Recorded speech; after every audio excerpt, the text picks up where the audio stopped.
All right, we are live. What's going on, viewers? This is your gracious host, Kaine Walker, back with another episode of the Monkey Paw, episode 40, where we document the downfall of mainstream Western entertainment. I'm joined by me, myself, and we are doing wonderful tonight. It's been quite the bye week. I say bye week because we do these every 2 weeks. And what it's helped me notice is just how fractured and splintered our subcultures have become. Not just gaming, though that's going to be the main subculture I'm going to be focusing on tonight, because of course there's been a new release. And again, there have been a couple of conflicting arguments I've seen circulating, and I only have about one thing to say about it. Pick a fucking lane. I'll get into the crux of it here in a minute, but allow me to prove something to you. Because people keep telling me that every time I try to point it out that I'm some kind of conspiracy theorist. And it's not that I'm shying away from the label. In fact, I relish the chance to exercise my critical thinking skills, because that's all it means. But the problem is that it implies two things. One, that their plans are secret. And two, that they are not trying to bring them to fruition / haven't already in practice. Now, activists have infiltrated the gaming space. And I'm going to be using Doom and its latest release as my centerpiece here. I've already done it a little bit with my Doom the Woke Ages series, where I talk about accessibility in gaming and where it came from and the type of people they're catering to and blah, blah, blah. But now that I've had time to preface the thoughts a little bit once again, I'm just going to go ahead and get into our first topic for tonight. Give me 1 second.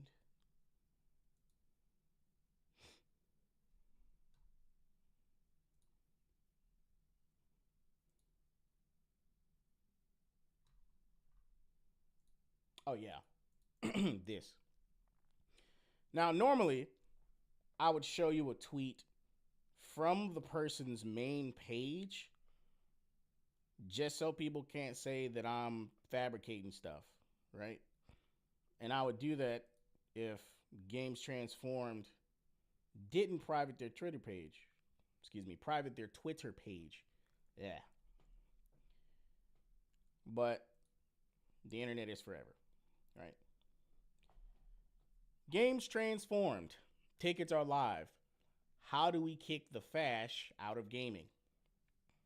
Join devs, players, and organizers at Chris Bratt, July 11th to 12th at Pelican House, London to find out.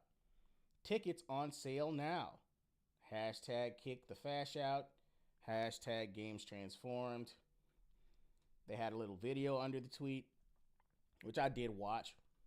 Complete garbage. And we're actually going to be taking a trip to that website right now. Give me another second. Just so you can see that I'm not lying.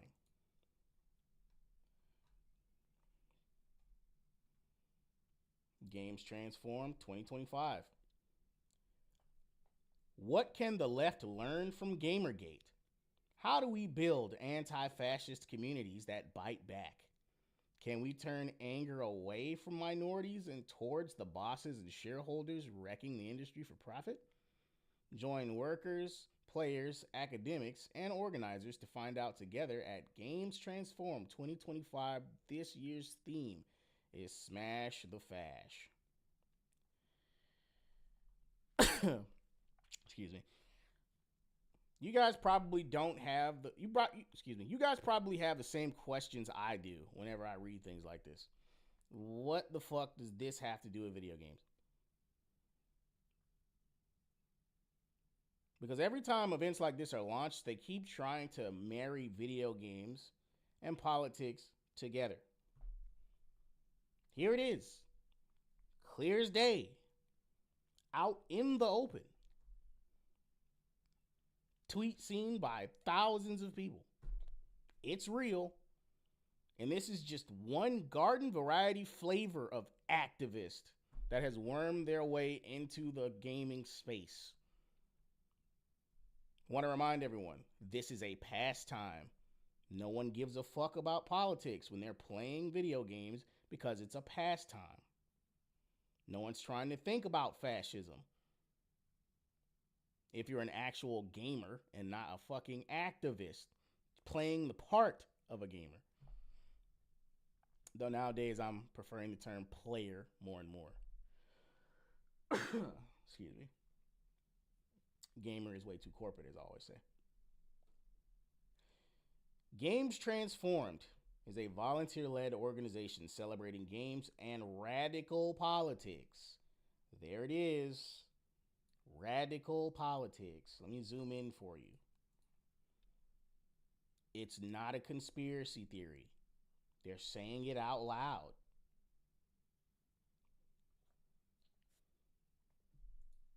We use games to explore anti-capitalist ideas, build friendship and community, and introduce workers and fans to political organizing so they can take the fight to the games industry and beyond.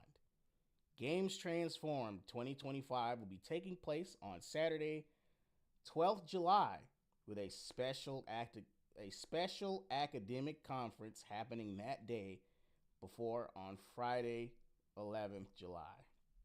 Both events will take place at Pelican House, 144 Cambridge Heath Road, E15QJ. Follow us on Instagram, Twitter, Blue Sky to hear announcements about our sessions and speakers. Access statement. Games Transform tries hard to ensure our events are accessible to everyone. Pelican House is an accessible venue, and we have carried out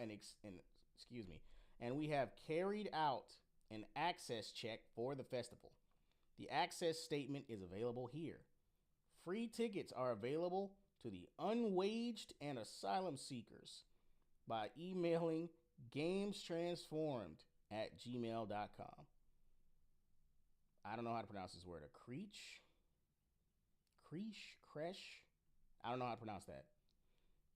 I'm going to say Creech. A Creech will be available on the Saturday. More details to follow. All right, so my point has already been proven. First article of the night. How's it going, Toast? Thanks for joining. And we are going to watch this video. It's only 2 minutes because I want you to have the full context of exactly how these people think and what kind of rhetoric they're trying to put forth into space. The apolitical, gaming-centric space. Everything's fucked. Reformer on the rise, Trump has been crowned the God King of America, and across so much of the world, it feels like the far right have been able to very successfully Oh, you can't hear it. God damn it. Why can't you hear it? Give me 1 second.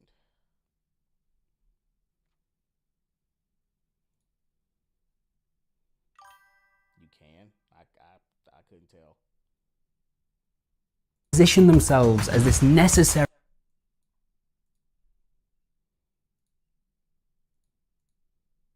Everything's fucked. Reformer on the rise, Trump has been crowned the God King of America, and across so much of the world, it feels like the far right have been able to very successfully position themselves as this necessary force of change for a broken system. And the system is broken, that bit's absolutely true, but the promises made. Everything's fucked. Reformer on the rise, Trump has been crowned the God King of America, and across so much of the world, it feels like the far right have been able to very successfully position themselves as this necessary force of change for a broken system.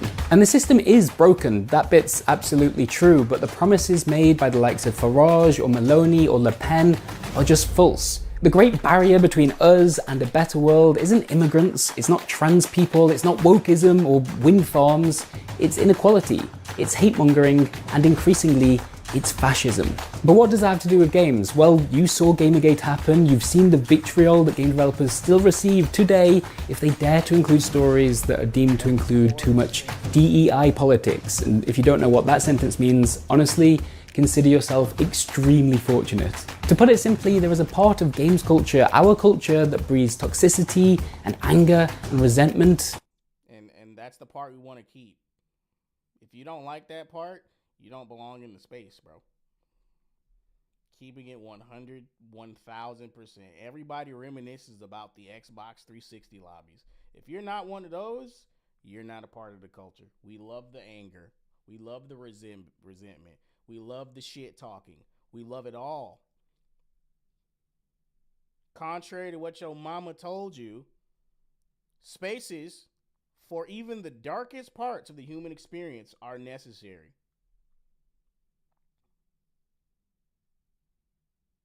It's called having an outlet. Nobody means anything they're fucking saying on Xbox.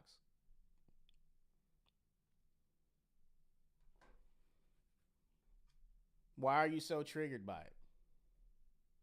Somebody's going to tell you suck. Somebody might even call you a slur. Get over it. Keep playing the game. Beat them at the game or get off the game. No, those are your three choices. Of games culture, our culture that breeds toxicity and anger and resentment. It targets mostly younger men, and once it's lured them in, it places them onto this conveyor belt designed to carry them through more and more extreme viewpoints. Like fascism? Like socialism? Like communism? It's crazy because they call everything except their own worldview fascism when their entire worldview necessitates fascism. Seizure of privately owned businesses and goods on behalf of the state is the definition of fascism. But no, let's pretend that video games have fuck all to do with that. Give me 1 second.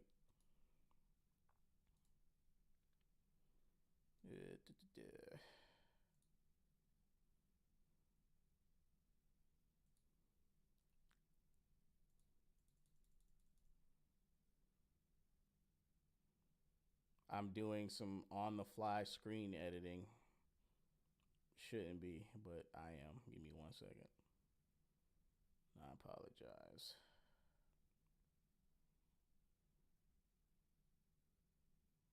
All right, we're good.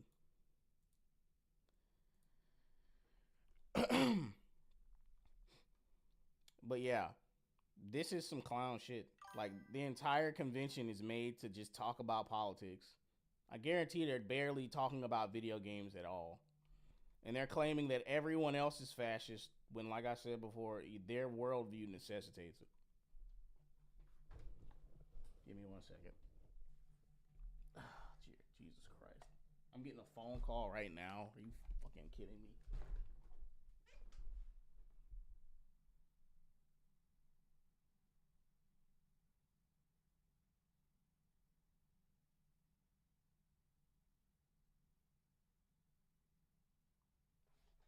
I can't believe I just got a phone call.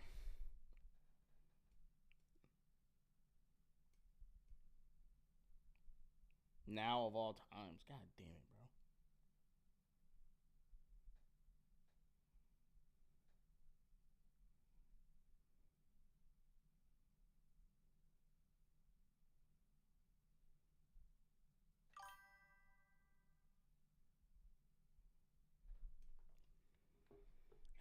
Give me 1 second.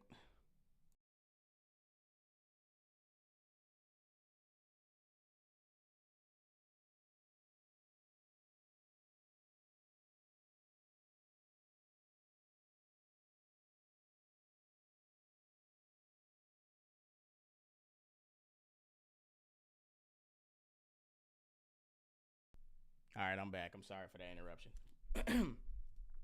But let's continue this video so that I have more to talk about. And the far right have capitalized on this in a spectacular fashion. We now live in this bizarro world in which Elon Musk, the billionaire backer of Trumpism, can be seen tweeting about Gamergate 2, or the inclusion of a black samurai in Assassin's Creed Shadows, or promising to fund and launch an AI-powered game studio to make games great again. We are losing ground here and something needs to be done. That's why we're bringing back the Games Transformed Festival this summer for the third time with a clear question to answer. How do we kick the fash out of gaming? This is going to be a 2-day event held at Pelican House in London on the 11th and 12th of July. It's going to bring together game developers and players and political organisers and whoever else we can think to invite to puzzle over and answer this question. How can the left do something to stop and eventually push back this creep of extremism that's happening in our backyard? There'll be talks and panels, but also games to play and role-playing workshops designed to tease out lessons that we can then try and apply to this incredible hobby of ours. Tickets are now available online, and if you're watching this video on YouTube, you should find a link to that in the description below. And yeah, make sure you keep an eye on the Games Transformed socials if you want to keep up to date with who's involved with this thing and when they're going to be there. The Fash are back, and now they know how to use Discord and stream on Twitch, and we should probably start thinking about ways to deal with that. I'm going to be at the Games Transformed. If you can make it as well, I'll see you there. Tickets available at the link below.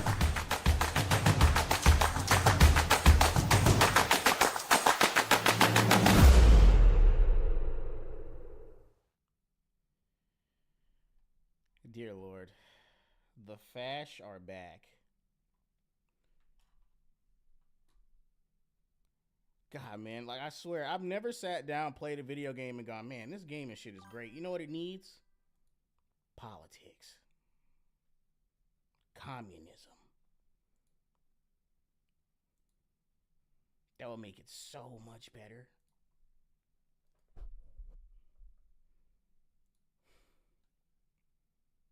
Just fucking trash, bro.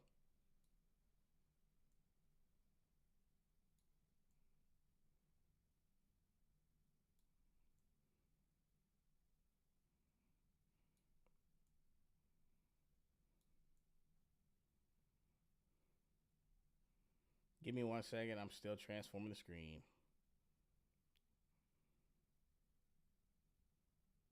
All right.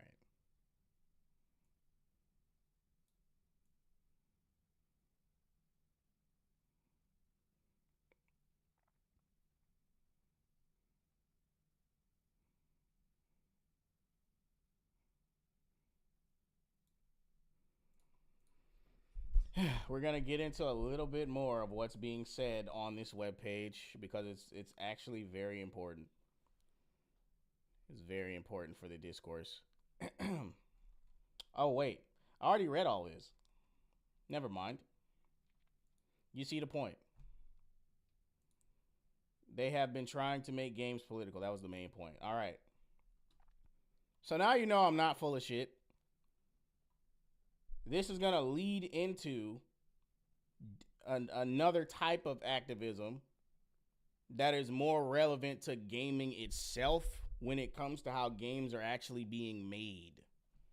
This was just put here to prove the point that it actually exists. Like, what the fuck does anti-fascism have to do with games? Like, what the fuck? Trojan horse for communism and socialism, by the way. Just want people to know that. The color red is not an accident. But anyway, I wanted to bring this article up first because of the fact that it is outdated. This article is 8 years old. December 3rd, 2017. Right? You'll see why that's relevant here in a second. But just keep that in mind. Oh, by the way, this is the picture they got rid of so that you couldn't search by image. At least I think that's why they got rid of it. I'm pretty sure you could search by image in 2017. I could be completely fucking wrong. But they got rid of the image because it was being shared around so much at that time. And this is a picture from 2017. It says Sunday at 4:54 p.m. But no, this shit is outdated. This is an outdated article. It's crazy how it's still fucking relevant, though. That's the insane thing. This was going to be from Kotaku. It might be time to rethink difficulty menus. And let me zoom in again. I thought I zoomed in enough. I don't know if y'all can see that. Let me know if y'all can't see the text. I do my best to try and zoom in as much as I can without it being obstructive. Excuse me. But yeah.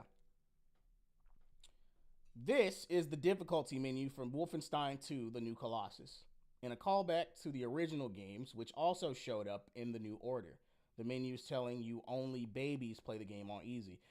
I mean, like, they're only upset because they don't understand that it's literal. They would know that if they knew anything about games history. It's literal.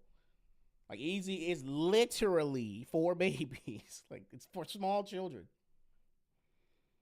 But some people don't see mockery as encouragement. And so they're very thin-skinned. So that's why we write multi-page articles about how fucking difficulty menus hurt our fifis.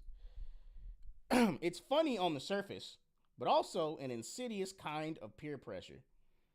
I mean, not really. You don't have to listen to anyone tell you that you should be playing a game on anything other than easy. I mean, you just kind of have to own it. But people don't want to be... See, here's the thing, though. People want to be able to pussy out, but not be told they're pussying out. That's not how the fuck it works. Sorry. Like, just own it, bro. Just say you play games on easy. It's fine. Your experience is not my experience. That being said, there's another side to that coin that I'm also going to be talking about tonight. Don't listen to it. I wish you would have taken your own fucking advice instead of writing this article. Was it worth it? Ah, yes, the suggested reading. Could we be about to enter a skippable boss fight utopia? Metal Gear Solid 3's famous salute is now a $430 statue. Assassin's Creed Shadows is a game for animal lovers. Okay, those other two may or may not have anything to do with it, but this first one definitely does. Unless the third one is some furry shit. I hope it's not. Anyway, at first I did, which is why I spent half of Wolfenstein 2 completely miserable. What? You know, there's normal difficulty. You don't have to play hard. You don't have to play very hard. You could just play normal and it'd be fine. Again, I want to point this out. Some people play harder difficulties because the average gaming experience is too easy for them because they're too good at adapting to games' frameworks. That's a select few people. Some people play hard and very hard in those extreme modes because they've gotten way too good at normal. But whatever. Sometimes it's not always about you. I spent hours dying to Nazis hidden in the far corners of my TV screen or down by ones who I'd previously unloaded on, but apparently didn't register the kill shot. In the middle of these frenzied game over fests, I wanted to throw my PS4 out the window. Then I inevitably get to a cutscene or new location like Roswell and instantly be transfixed again. I mean, that's kind of the point. So you survived the fucking beatdown and you were rewarded with a euphoric sense of discovery. And you wanted to play more. That's kind of the point. Why are you upset at this? Like, so many of these articles that we read are like, this is a huge problem. I had a good time and I don't like it. We eventually get to this part here where it's like, I felt good about it. But finally I decided enough was enough. Swallowed my pride and set the difficulty all the way down to Can I Play Daddy? Read super easy. And you know what? It felt great. I'm happy for you. Everything immediately seemed to click into place. I was able to run and gun like the game obviously wanted me to, and feel like BJ was the one-man killing machine everyone kept saying he was. It also made the game's two dueling personas feel less at odds with one another. Instead of 90s arcade-style shooting galleries punctuated by a diverse cast of grown-ups debating how best to resist their new fascist overlords, it felt like a historical fever dream about American political ideals and white supremacy wrapped up in the charisma of a tightly wound action movie. When Wolfenstein rebooted the first time in the early 90s, it came out of the same mold as Doom. A first-person splatterfest where the drama of dispatching enemies in concise and economical maneuvers superseded the premise or plot. By design, that's less the case in Wolfenstein 2, in case you missed the marketing. The game wants to be more than just another adolescent adrenaline fest. Adolescents, they say. Even though grown-ups make video games. Part of the allure of Wolfenstein 2 and what helped it stand out to everyone who wasn't already a fan of the series and didn't pay its 2014 predecessor much attention are its characters and setting. Roswell, New Orleans, and even BJ's farmhouse, where he grew up, are beautiful places to explore. Hundreds of collectibles scattered throughout the game's levels offer interesting backstory and insight into the events going on outside the player's immediate purview. Strolling through the game's home base, an old German U-boat, and hearing what the varied cast of broken but hopeful revolutionaries has to say is even more interesting than a lot of the game's set pieces. The story itself begins with the loss of a close friend, and the body count only grows from there. At its most subversive, the game suggests Nazism isn't a cult of foreign invaders, but a homegrown ideology cultivated over a century. BJ isn't just there to blow away bad dudes. He's fighting for a future his unborn children don't have to resent living in, and to shed the phantoms of his brutal, patriarchal upbringing. Goading players by renewing the shorthand of BJ with a binky in his mouth feels like an especially odd carryover in that context. What a pussy, bro. It's a joke. It's a fucking joke. They put BJ Blazkowicz in a baby bonnet. Get over it. Holy shit. Remember this the next time they say, why do you care so much? It doesn't matter, bro. Why are you so triggered, bro? Fucking 5 million page articles about, can I play daddy? I'm too young to die. The game insults me as I select its easy difficulty. I can't stand for this. Fucking stupid, bro. This land was made for you and me. Fuck your racist domestic abuser of a father. But also don't be a wuss. I mean, yeah. Yeah, also don't be a wuss. BJ Blazkowicz isn't a wuss. How is this a conflicting message, actually? You just spelled it out completely. Oh, man. You kind of... God. Don't be a wuss tracks perfectly well with fighting for your country. I just want to put that out there. It's that kind of guilt that racked me early on. I spend a lot of time playing games. What's the point if I can't hack it at the more masochism end of the difficulty ladder? I mean, have you tried getting good? There's too many games guides for this mindset, man. Like, the gaming community will actively help you surmount the challenge. They'll even help you cheese.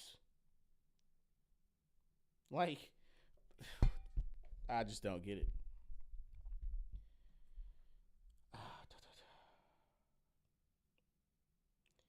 I was also plagued with the anxiety over whether the Wolfenstein 2 I experienced would be the real one or not. I mean, that's a you problem again. Like, so many of these articles deal with the peer pressure and anxiety of it all.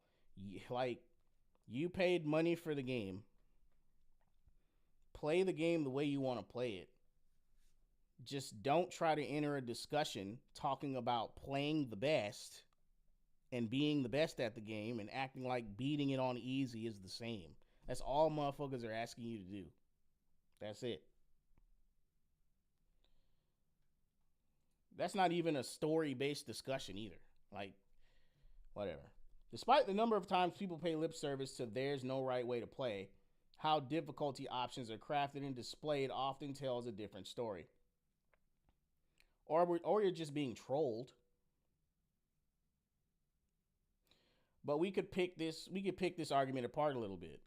There's no right way to play means that you can play the game on any difficulty you want within the comfort of your own home. However, you're not entitled to not be judged by other people when you do it. Or you're not allowed to be, you don't have the right to not be offended if the game taunts you for playing on easy or if people mock you for playing on easy. This is where having tough skin comes in. Like, if you play games on easy, who cares? And if you keep it to yourself, who the fuck is going to give you shit for? Who's going to ridicule you? Nobody. Or you could just be open about it and be like, I play games on easy because I just don't feel like, putting in that much effort to beat a game. I just play it for the story. Fine. Whatever. This shit becomes a problem when you start trying to get the culture to mold to your sensibilities. You're not just fitting in your corner of the space. You're trying to tell everyone else who cares about merit and skill that they're wrong for doing so. That's where the fucking problem comes in. You want it to seem like you beating it on easy is the same as somebody beating the shit on Ultra Nightmare. And that's just not the fucking case. That's where the problem comes in.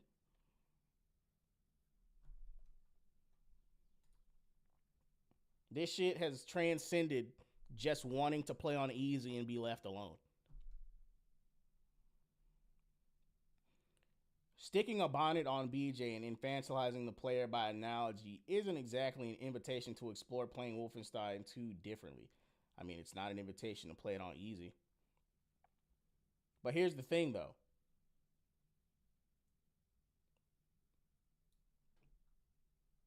How do I put this? If you're somebody who's triggered by something as small as that, you're worse than the target audience for that difficulty. Like, they have more balls than you. Somebody who can read that, laugh at it, and play it anyway has more balls than you. Like, either play it anyway, play a different difficulty, or play a fucking different game. Like, those are your options. Like, if it offends you that much, why play the game anyway? Like, if it offends you to the point of reconsidering the invitation to play the game, why play it at all? Even just calling one difficulty setting normal implies the others are deviant. I mean, yes, dumbass. So does calling it hard, very hard, extreme, or whatever the fuck. But only one group out of all of those is complaining. The people who like playing on easy. And not even all the people that like playing on easy. Just the game journalists. That's it. Just the game journalists and activists. Those are the only people fucking complaining. Oh man. The reason it's called normal is because it's a mode that has been geared toward the masses, the average adult or teenage person with normal cognitive ability.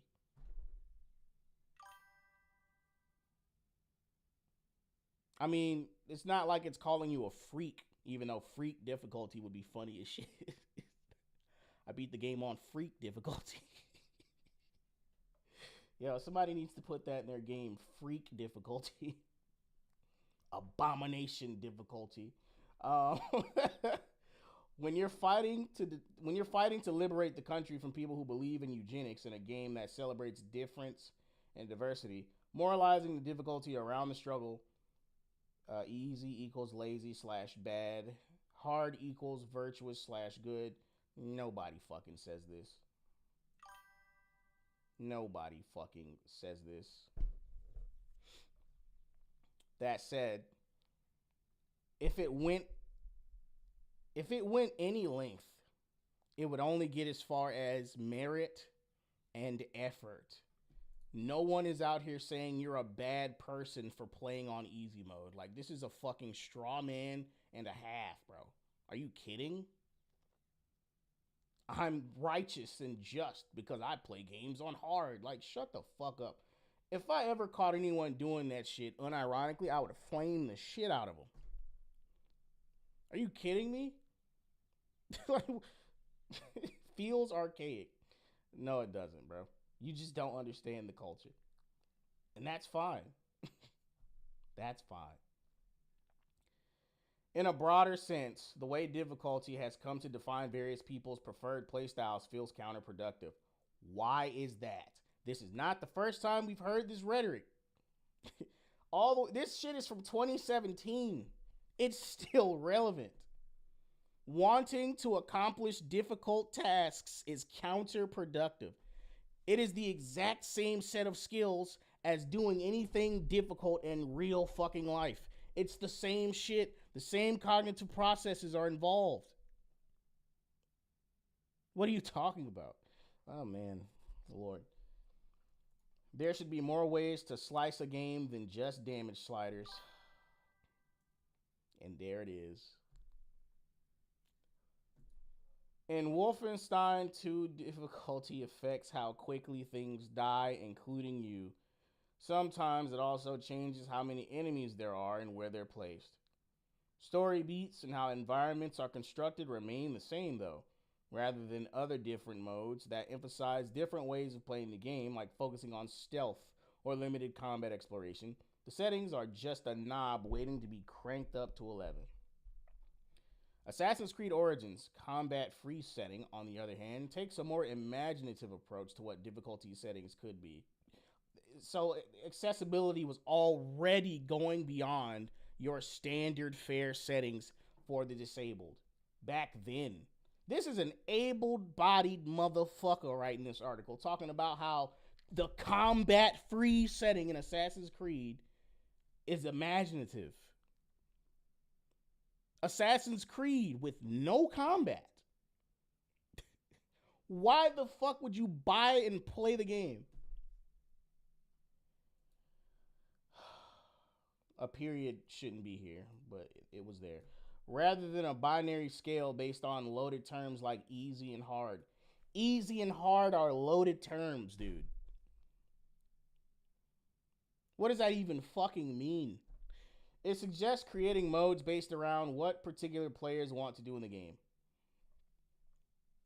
And how is that a bad thing? Like, some will want to fight, loot, and take on the game's most challenging combat scenarios. Assassin is in the title after all. No shit. Others, though, will no doubt be more interested in exploring the game's beautiful looking world and the stories taking place there, free from other concerns. And this is exactly why I make it a point to emphasize video games are not art. They're not movies. Video games are toys. Video games are meant to be played. That is the one thing separating this medium of entertainment from pretty much all the other ones. Not just video games, games period, including board games like chess. The thing that separates those from everything else is the interactivity. You would never ask for this stupid shit for chess. Or Clue. Or fucking Candyland. Or Monopoly. Or whatever the fuck. Uno. Fucking Solitaire. None of them. We understand those things are intrinsically interactive. Why the fuck are they trying to remove that from video games?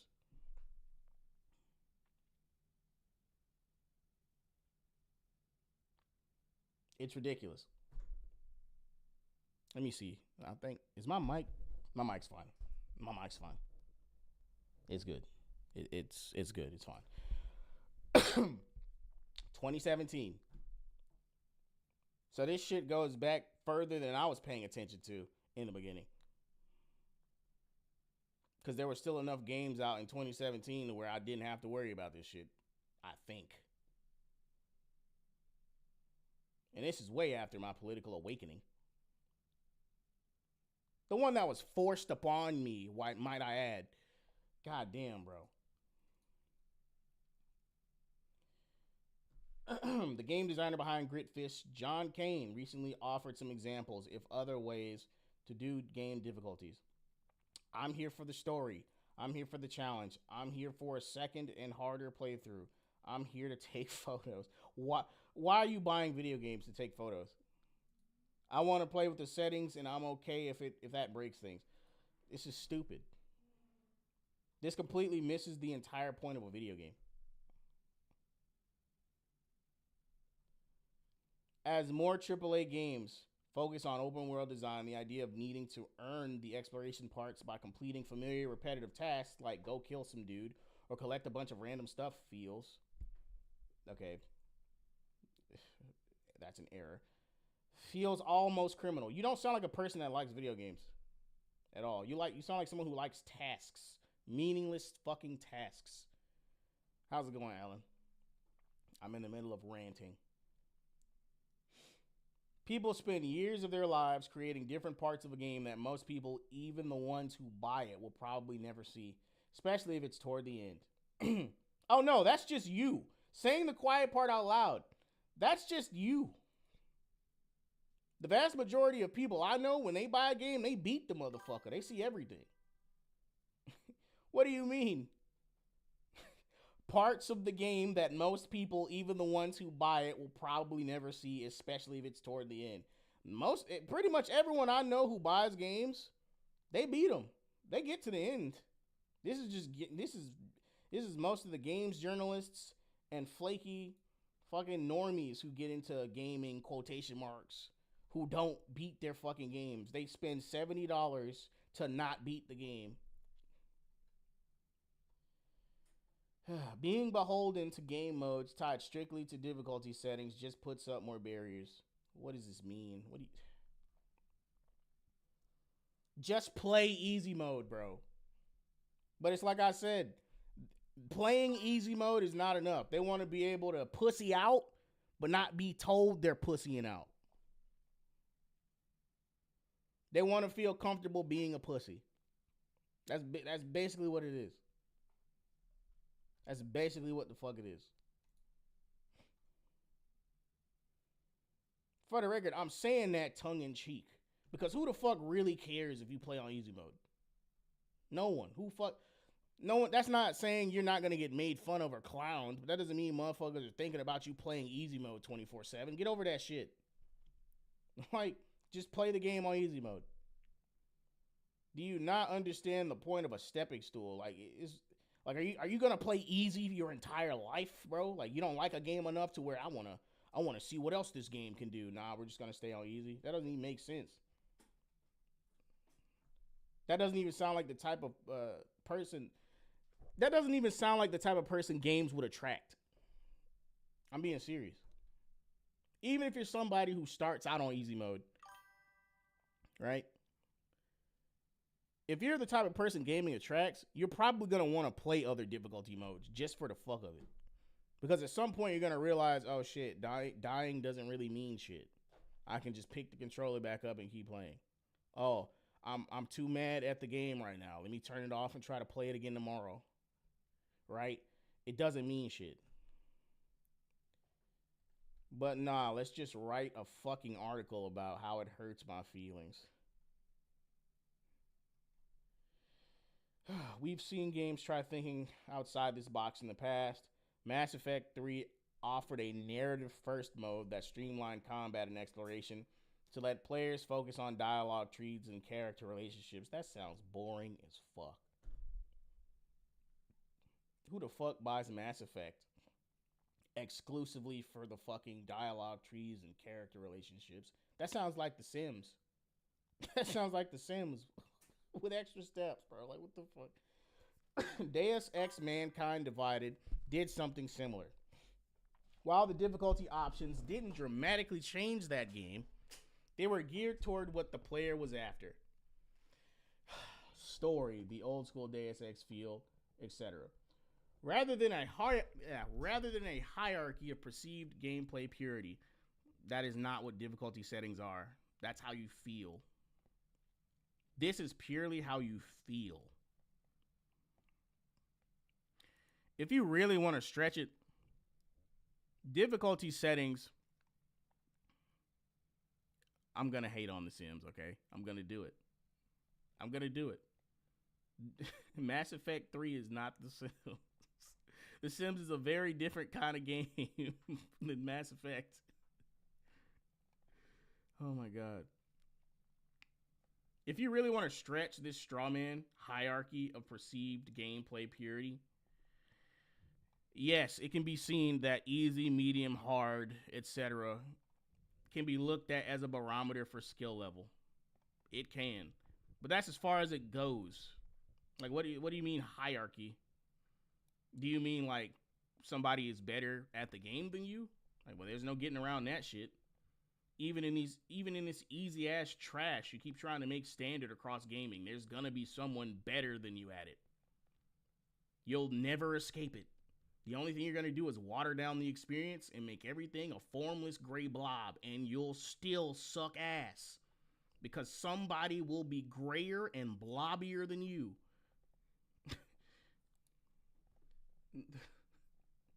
Hierarchy of perceived gameplay purity.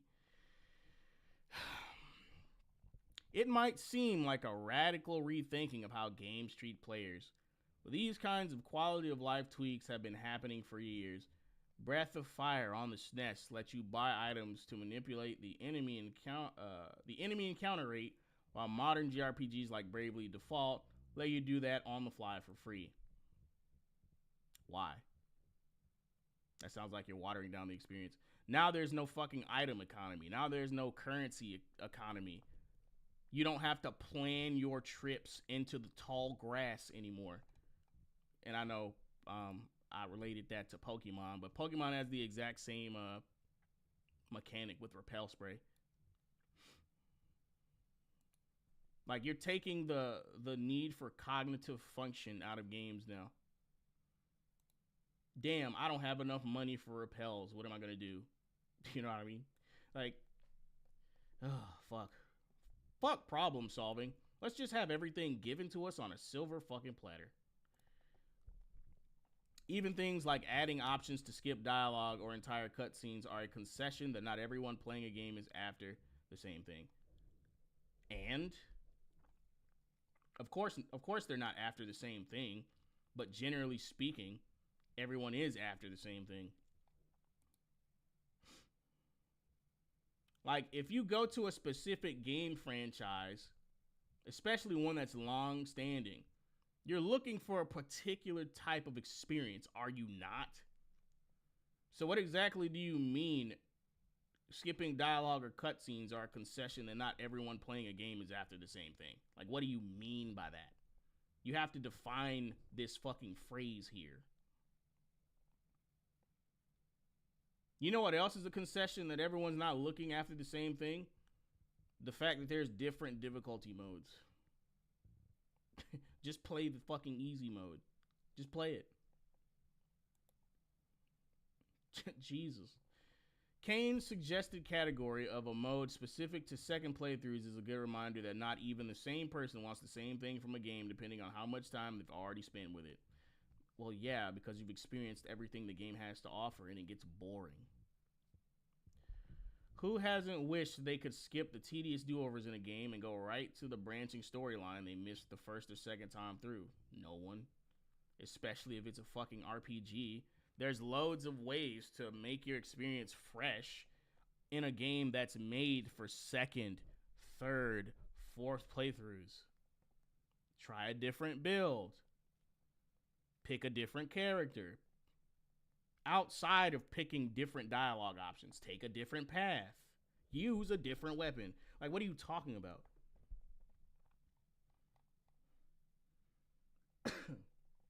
Anyway, that's the end of that article. And for the sake of time, I don't even think I'm going to put the screen up and talk about what just happened. Because I don't think I can add anything to this, really.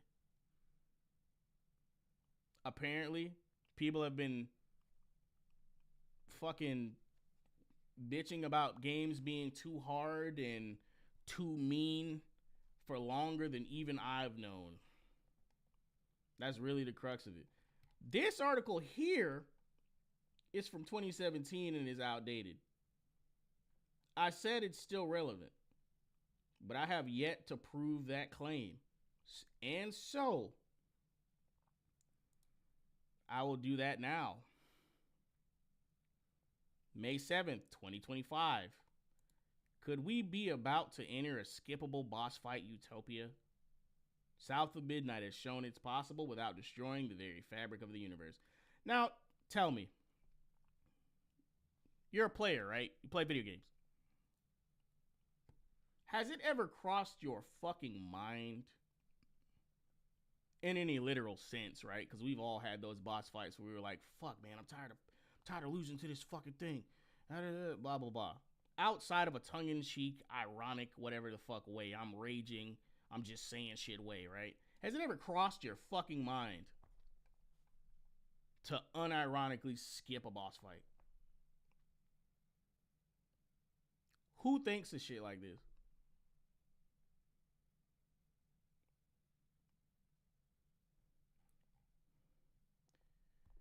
In a gaming world increasingly built out of Souls-likes, where the concept of boss battle becomes the central game mechanic, some of us have been left behind. No, you were never ahead to begin with. You were never with the pack to begin with. I have always hated boss fights, said no one who actually plays video games ever. And while I have no interest in convincing anyone else to agree with me, I have long lamented the lack of accommodation made for the many other people who are already with me. That is very few fucking people that are with you. I guarantee you're outnumbered on that sentiment, bro. I guarantee it. I'd put my nuts on it. You're outnumbered on that sentiment, bro. But sniff the air. Something's changing. I recently loaded South of Midnight, interested to check out such a gorgeous looking game, and was immediately delighted by the art and the extraordinary performances in the cutscenes. But then, as Zach warned us, I was immediately underwhelmed by the repetitive combat. So that just means the game's ass. That just means the game's ass. Why would you buy it? Why didn't you just get a refund?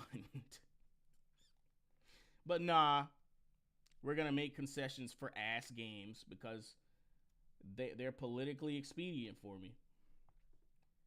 However, while idly fiddling through the game's settings to see what was what, I saw a toggle I absolutely was not expecting. Boss skip option. This is the same guy? Never mind. In 2017, I wrote one of the most controversial articles of my career. A piece for which I received literal death threats. No, you didn't.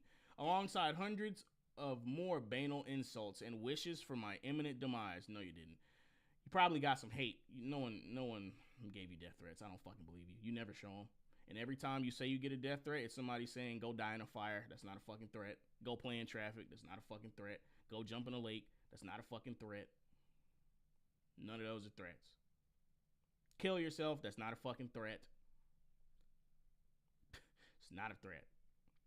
As someone battle-hardened by... oh, my God. As someone battle-hardened by Gamergate, allow me to write another article about how much I hate playing video games. It takes quite a bit for the scale of a backlash to take me by surprise. And while I knew it would piss some people off, I didn't predict the volume I wrote in our... I didn't predict the volume, excuse me. I wrote an article suggesting that boss fights should be skippable. Okay, this is not the same person. Imagine my temerity. There are so many games I've never seen the end of, but for YouTube, I suppose, because I just wasn't physically capable of completing the later bosses. What do you mean? Like, do you have a working set of thumbs? I would think so, considering you're typing this article. I've never finished a Metroid Prime game, for instance, despite it being one of my all-time favorite gaming series. I don't believe you. How the fuck is some shit your favorite and you've never finished it? I don't believe you. I don't believe you at all. There are other games I've been enjoying so much, but just had to abandon because every so often there would be a difficulty spike of such enormous disproportion that eventually I'd lose all will to try. And to be abundantly clear, this isn't just about my incompetence. Debatable. There are obviously a billion boss fights I've successfully completed, but almost none I've even vaguely enjoyed. Seriously? Again, I don't believe you. In both directions, honestly. If you have finished many boss fights, there's no way you didn't enjoy at least one. And if you haven't, you're just fucking lying. Like, whatever. For me, and millions of others, there are mostly tedious obstacles that get in the way of enjoying the rest of the game. What the fuck do you mean? Boss fights are just an obstacle that get in the way of the game?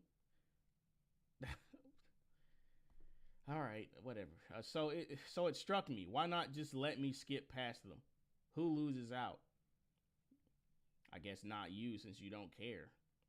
Well, it turns out the answer to that question in 2017 was very angry people. No. You see, people weren't angry because you wanted to personally skip the boss fight. They were angry because they knew what being able to skip boss fights would mean. And I'm pretty sure you got some actual arguments from people instead of just angry vitriol. None of those will be outlined in this article, of course, but I know they fucking exist because they're the same ones we've been saying the entire time. For reasons never quite comprehensively elucidated, comprehensively elucidated, my being able to carry on playing a game I like without finishing a specific fight causes them great personal injury. That's not what the fuck the article was about at all. You just said what the article was about. You said boss fights should be skippable. The article was not about you not being able to beat the boss. It was about, man, we should really take out a core mechanic and core feature of most video games because I suck. That was the article. To skip over a boss is, I was told, you were not told it was a moral affront. Go fuck yourself. I was told both a moral and physical affront. You were not told this. And the addition of such an option would very likely destroy video games, if not all of society. You were not told that last part, you piece of shit. You were told it would very likely destroy video games, and those people aren't wrong. Every game that has that option in it is slop. It's not good. Even you praising a shit game, a game by your own admission, has repetitive, tedious, and boring combat, is being used as your centerpiece to further fuck up gaming. This is your example. An example that you don't even enjoy. Are you kidding? It's like they don't even realize what they're typing on the fucking article. Like, self-awareness is zero. Oh, man. And yet, in the month since South of Midnight released, I have yet to witness the collapse of humanity because nobody bought the fucking game. And in fact, I've heard only very few people talking about it. Yeah, because nobody fucking bought it. Just because people hold an opinion doesn't mean they don't gravitate to shit they actually want to pay for. Those two things can coexist and have nothing to do with each other.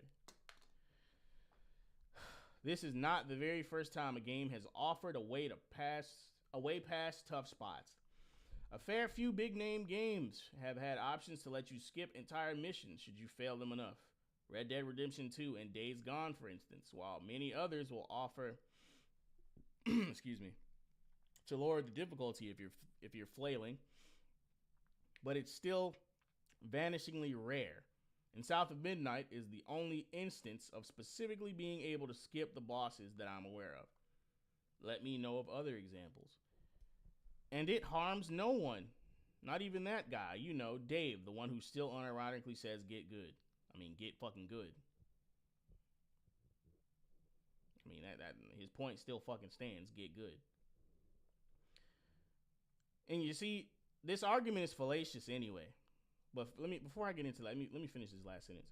It just lets more people play more games the way they want to. Yeah, because that's what it's about. Being able to play games the way you want to, right? Yeah, bullshit. This argument is fallacious because nobody is saying that a person is harmed physically or bodily by it. They're saying it hurts the culture. They're saying it hurts gaming. And it fucking does. That's one less good game that was able to be made. This game is taking up shelf space for the next masterpiece that no one has any interest in making outside of indies with less resources, might I add. But I wouldn't expect a games journalist to give a fuck about that. But you know what? It used to be commonplace. It was incredibly rare that a game didn't ship with a suite of hidden cheat codes. That is way different than the shit you motherfuckers are trying to make gaming do. Cheat codes were most often secrets. They weren't just handed to you for no fucking reason. You'd have to call a hotline or buy a strategy guide or beat a certain level in order to get the cheat code. You'd have to find that shit out from your friend or some shit. They weren't just handed to you. You'd find them in the next edition of your favorite gaming magazine, yep. And then type them in to become invincible or have infinite ammo and then blitz through the boss that was troubling you. Yeah, but that was back when games were fucking cheap as shit and unbalanced and completely fucking unfair. Then people got the idea, maybe we should make these more feasible. And you see less of that. Now there's this thing called progression. And as the game continues, you just get progressively more overpowered. And by the end of the game, you are the strongest you ever will be. And pretty much nothing can kill you. That's how the game should work. You unlock all the abilities and you're fucking virtually unstoppable. And yet, the schools remained open, the supermarkets still had toilet paper on sale, everything was still okay. Ha, you're so funny. If anything, not being able to cheat past an impossible boss is the crime against nature. I disagree with that, obviously. I'm fairly certain this has appeared in South of Midnight as a consideration for accessibility, and that's wonderful. I'm sure it is to you. It's worth noting, the game even lets you skip combat, although given how dull it is, this seems to fix another issue entirely. Again, they admit that the game is shit, and they're still using it as a centerpiece for how great accessibility is. The only thing you've proven is that this fucking ethos ruins games. Because we know what they're focusing on. They're focusing on story and accessibility and not gameplay. Fuck gameplay. Gameplay is an afterthought. It's story and accessibility first. In the last few years, we've seen a dramatic change in how AAA games are being made, with the needs of players put front and center. A few big-name games launch these days without offering a wealth of incredibly specific options, allowing people to tailor games to their specific requirements. Which is all well and good until you reach a difficulty spike boss fight in which all such amenities seem to get thrown out of the window. I mean, they're telling you out loud what they want. They want accessibility features to be able to make the game easier. It has nothing to do with disabled people. They're literally telling you what the fuck they want out loud. And they're going to continue to fucking use disabled folk as a shield. They want accessibility options to be able to cheese games. That's what they want. But every time you see a set of fucking difficulty modifiers, there's always some dickhead jumping out of the fucking floorboards to yell, "It's just options." How does the way somebody plays their own personal game affect your experience? Don't worry, we'll get to that. We'll get to that. Keep that in mind. We'll get to that.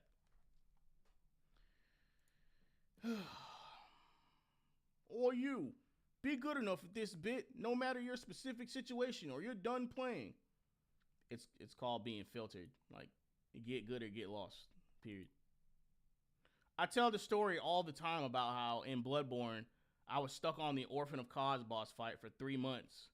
And I fucking put the game down. Well, I wasn't stuck on it for 3 months. I was stuck on it for a few hours.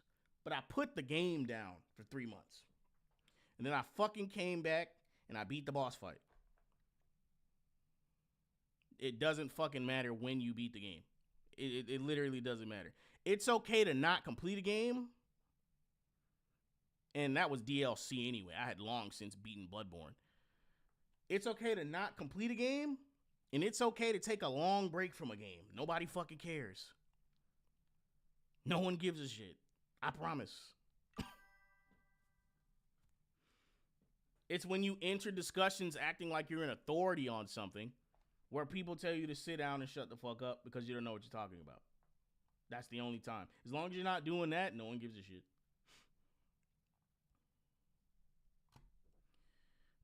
But could South of Midnight be the start of a trend? And no, Dave, I don't mean I'm demanding that Souls-like games in which the entire point is mastering the techniques required for all 8 trillion bosses all let me skip over every moment. See, and this is the thing, this is the other thing they're doing. They're using Souls games as a shield as well. They want you to focus on Souls games and games that are like that where they don't have difficulty selection so that you forget about all the other games that do. It's called obfuscation. It's not just about Souls-likes. What about other games that are about being challenging that do have difficulty settings? Doom was one of those games, dude. And it's happening to that. And their excuse is, well, Doom isn't a Souls-like.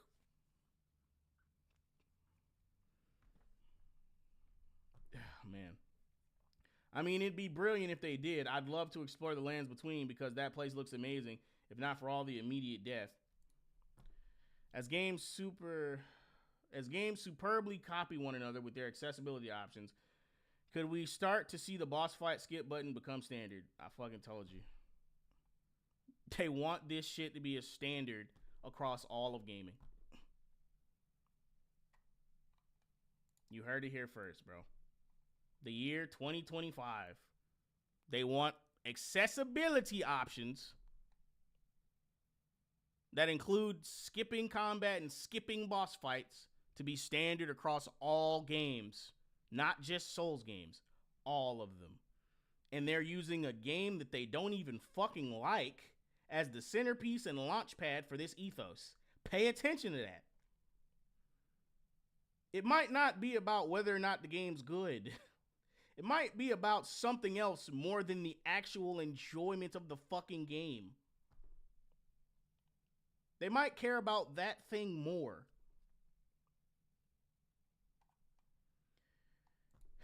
It's an impossible thing to believe in because we're never allowed nice things. The gatekeeping around the topic is about as fierce as anything gets in this hobby. You damn fucking right. As long as I draw breath in this earth, I'm not gonna fucking stop talking about this stupid shit. People creep into all the pop culture spaces and try to transmogrify them into some fucking weird and lame shit. No. No, we do not want boss fights and fucking combat encounters being skippable to be a standard. You claimed Doom as your next franchise and the great fucking accessibility initiative. And guess what? The game's flopping.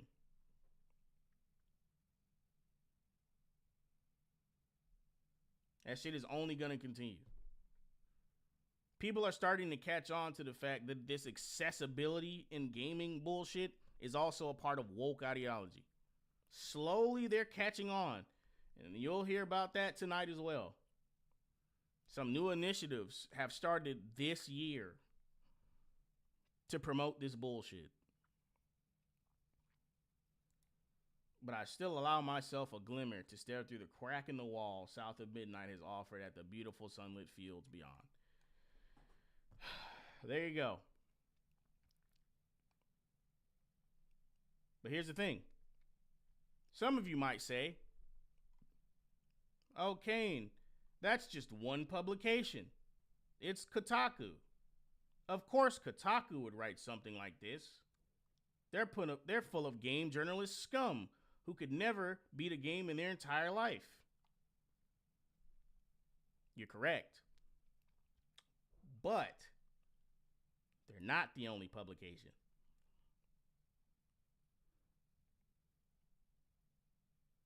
That article was from this year. I think it said May 5th this year. This next one is from The Gamer. Published May 10th, 2025.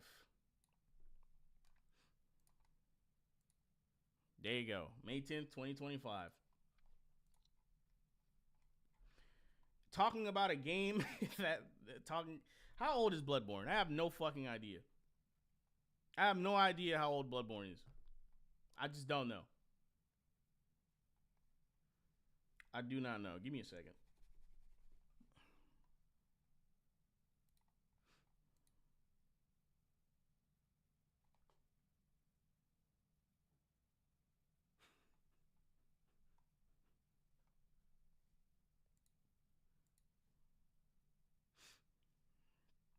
All right. I have no idea how old Bloodborne is, but we're in 2025 with people saying shit like games like Bloodborne should be nicer when you die. They're trying to wrap the entire gaming space in bubble wrap. That's what they're trying to do, bro. They're trying to helicopter mom the fuck out of gaming.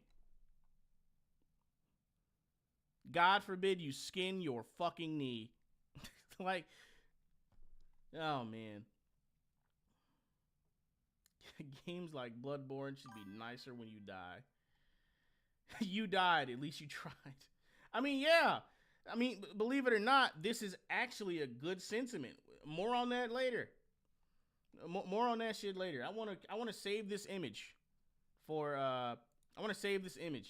for another topic we're going to be discussing tonight. Because this is actually a good sentiment. They think you're being shit on by Bart coming in with a cake that says at least you try it, but that's the thing. Like, failure is one step away from success. Like, if you never try, you never succeed anyway. But what do you gain when you fail? Experience. Now you know what not to do. Now you know how to do something faster. Now you know what your mistakes were. And you just keep doing that over and over again until you get to a point where you're like, damn, I know this fight now. I know I'm dying, but I'm really close to beating this shit. Don't get me wrong, that shit can be fucking annoying. Because in Hollow Knight, I fought Nightmare Grim, the red version of him, and I was having a blast, right? I liked that boss fight. And then I fought the fucking, what's it called? The Dancing Lion in fucking Elden Ring. and I was about ready to kick my fucking TV screen. That boss pissed me the fuck off. But that's because the hitboxes weren't as precise. And it just had a fucking... It was just a damage sponge, man. The hitboxes were unfair. It was a damage sponge. And it was like a multi-phase boss fight. Like, it was fucking annoying, bro. The most unintuitive boss fight ever. The Nightmare Grim boss fight, as soon as you know his pattern, you pretty much got it. Because the hitboxes are pretty goddamn precise. Like, there's no attacks where there's no hitboxes where the attack comes out before the animation does or any weird shit like that. That's why I enjoy that fight more. Yeah, I died multiple times, but it never felt like I was being hoed at any point. But anyway, it's enough ranting. Has this happened to you? You're slowly making your way through Bloodborne's Forbidden Woods, carefully rolling to take out that sniper who loves to shoot you from the other side of the bridge, slicing your saw cleaver through his guts, then cautiously moving on. You softly step out along the forest trail, only to hear a mechanical clank as a spiked log falls loose and swings down from the trees into your hunter. It kills you instantly. As you lie there dying, your echoes pooling on the cobblestone. You see two words appear on the screen in blood red. You died. In the ever-raging debate about whether From Software games are too difficult and or whether they should have an easy mode, a more important question is being overlooked. Namely, should these games hurt my feelings? Bro, I was joking! Holy shit, I was joking! I was fucking joking! This is literally an article about whether or not the game should hurt your feelings. Said plainly, not implied. He just said it. Should these games hurt my feelings? Bro, what the fuck? Oh my God. We have to oppose this. We can't go out to people like this. We can't. I will unironically invoke the phrase gamers rise up, bro. No bullshit. We can't go out to clowns like this. We can't, bro. Should these games hurt my feelings?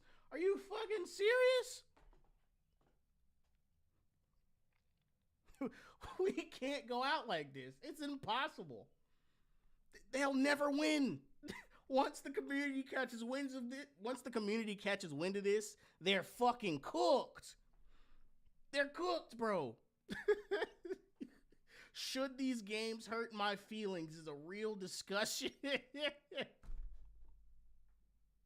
Saying you died hurts your feelings. Like, what the fuck? It's just stating a fact, man. Your HP has been reduced to 0. Just start over again from the fucking lamp. Oh, man. You died and that's okay.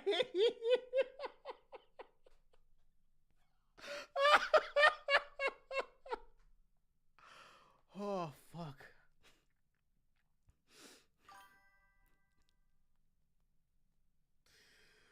Oh. I thought about this a lot last year when I played through Silent Hill 2. I tackled Blooper Team's remake in one of the 2 ways you're legally required to play it.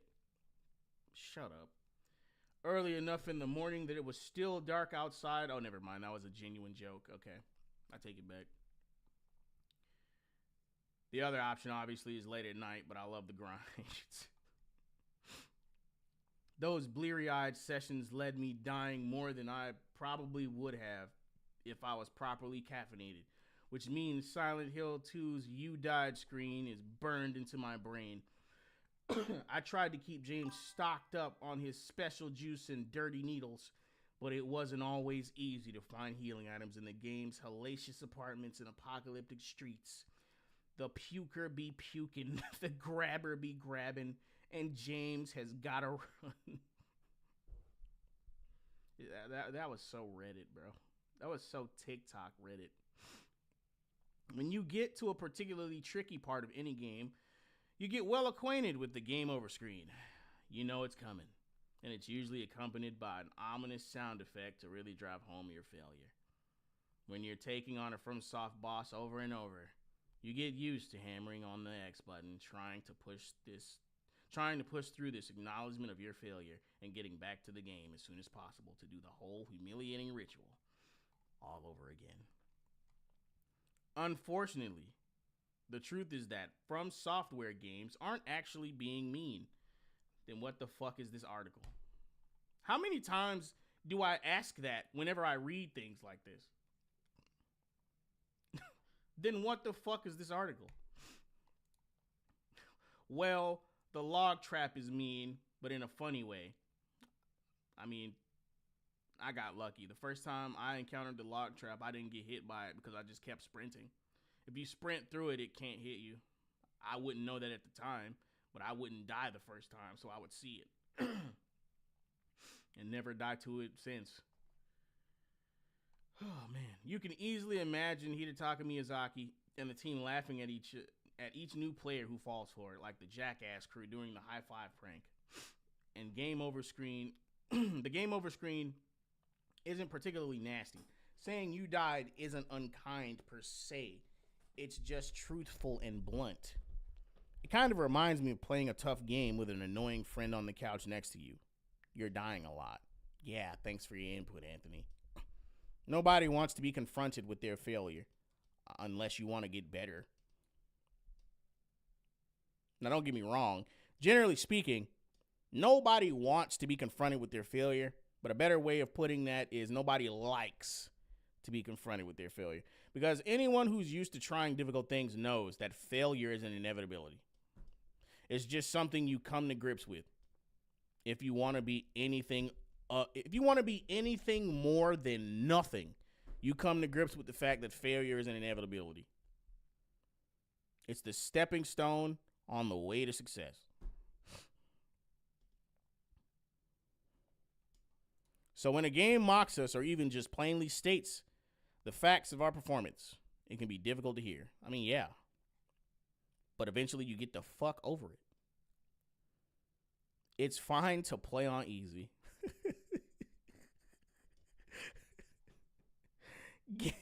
Games have actually been mean for decades, and realistically we're probably at an all-time high for niceness. The original Wolfenstein games famously showed BJ Blazkowicz sucking a binky in a baby bonnet if you set the game to easy mode, which was called Can I Play Daddy? That trend continued through the most recent entry, Wolfenstein 2, The New Colossus. But that mocking attitude is an outlier in the modern gaming landscape, and frankly, kind of adds with the tone of the newer games. Kind of at odds with the tone of the newer games. There's no real shame in knocking a game down to easy in 2024. What? They must have written this in 2024 and only published it just recently. Except for the shame you bring to the experience. The thing is, games being nice doesn't actually ease the frustration. I'm glad he's saying this because I was playing a game called fucking Rip Out. And there's an AI bot on the ship that kind of acts like your emotional support and gives you words of encouragement after each death. But I was playing on hard mode. And so that bitch was getting annoying. I'm not going to lie to you. The game was brutal, bro. So after a while, like, it was cool at first. Yeah, I'm going to get back on the horse and try again. And after a while, bro, yeah, I'm going to get back on the horse and try again. Slowly turned into shut the fuck up. It gradually turned into shut the fuck up. And looking back on it, it's hilarious, right? It's pretty goddamn funny because, oh man, because it almost wants you to, it wants you to think, or excuse me, you want to think that the fucking developers put that in there for that express purpose, not to actually be encouraging, but because they knew it would eventually get annoying. Thinking about it that way, It is kind of funny. But that shit didn't stop me from going into the volume settings and turning that shit the fuck off. I turned that shit off until I beat the level. I turned it back on. No shame. I was not about to get fucking taunted like this. I was not. Oh, fuck. I'm glad he said that. It doesn't, bro. When you lose a ton of progress in getting over it with Bennett Foddy, it doesn't help that Foddy in voiceover reads a quote about success requiring repeated failure in dulcet tones. Ah, shit. So that's in another game, too. I know that shit's annoying firsthand. I just explained it. Similarly, I found myself annoyed whenever I died in the week's Revenge of the Savage Planet, but not because the game wasn't nice. No, it was because each death sent me back to my home base on the starting world. Even if I died on a completely different planet, I'd rather a game call me a full diaper baby who will die alone when I die than make me do something repetitive for no good reason. These games can't take the sting out of failure because the sting is something we bring with us. Okay, this article is taking a different turn now, I think. Because that shit was a good laugh earlier. It had me in the first half, I'm not gonna lie. I thought this shit was really about to be about how fucking... I thought the article, the fucking title feels like clickbait now. Right? I thought the shit was serious. But it seems like they're taking a multi-layered approach to this argument. And that's actually a refreshing change of pace. So, but I'm still going to keep reading because I haven't brought my point home yet. You'll see where I'm getting by the end of this, right? By the end of the fucking stream.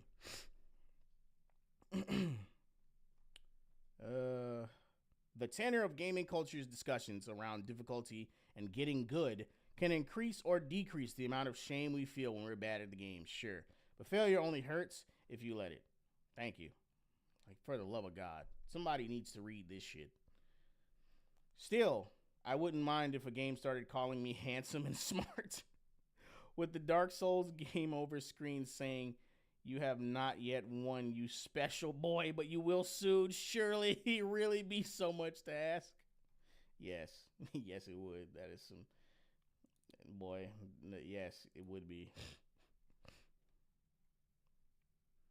Don't cry, play Mario. Or better yet, get thicker skin and don't get offended when a game tells you that you failed. Seriously, you call yourselves a bunch of gaming journalists, yet none of you can handle a game saying how bad you are. You can't handle games insulting you. You can't stand criticism from commenters, and you can't handle when a game company does something you don't like.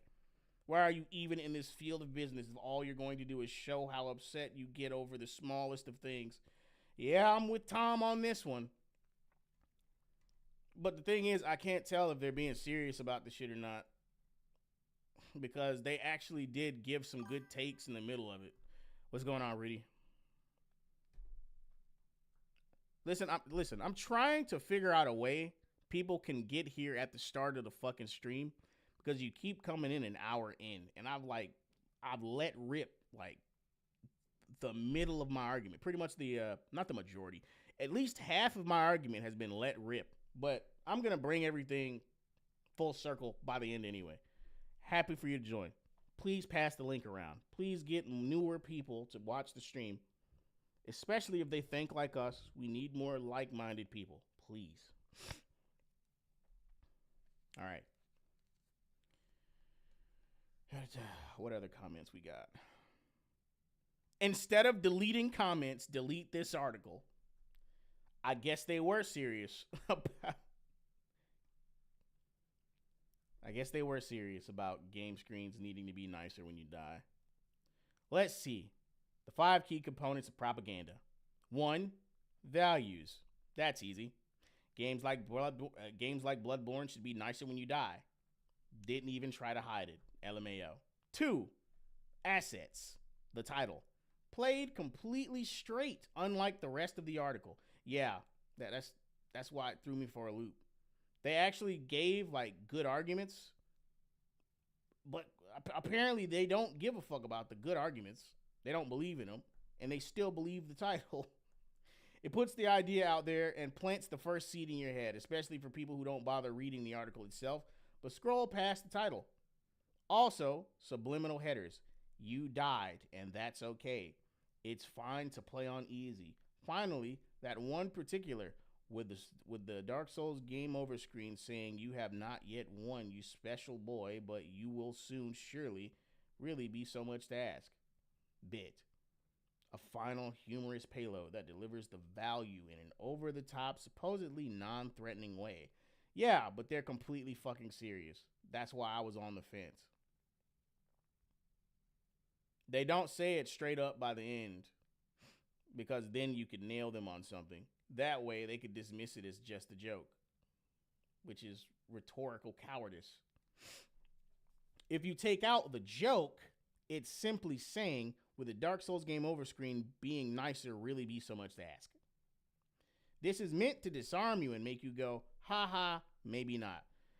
Yeah, it would be so much to ask. I still had the same fucking, whether it was a joke or not, I still had the same fucking answer by the end of the article. Yes, it would be too much to ask. Quit being a bitch. The game saying, can I play daddy, or I'm too young to die, or baby mode is not going to kill you. Just fucking play the difficulty. Just play the fucking difficulty. I swear to God. All this discourse about player choice and playing the way you want to play and yada yada blah blah blah, but nobody, the people who can't choose the way they want to play are the people who want a difficult time. The people who want to be battle tested. The people who want to test their thick skin. Those people don't get to play the way they want to play. And yet, there's still a third side to this argument that I'm going to highlight later. Because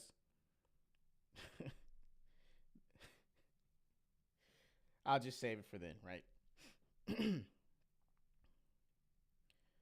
3. Props.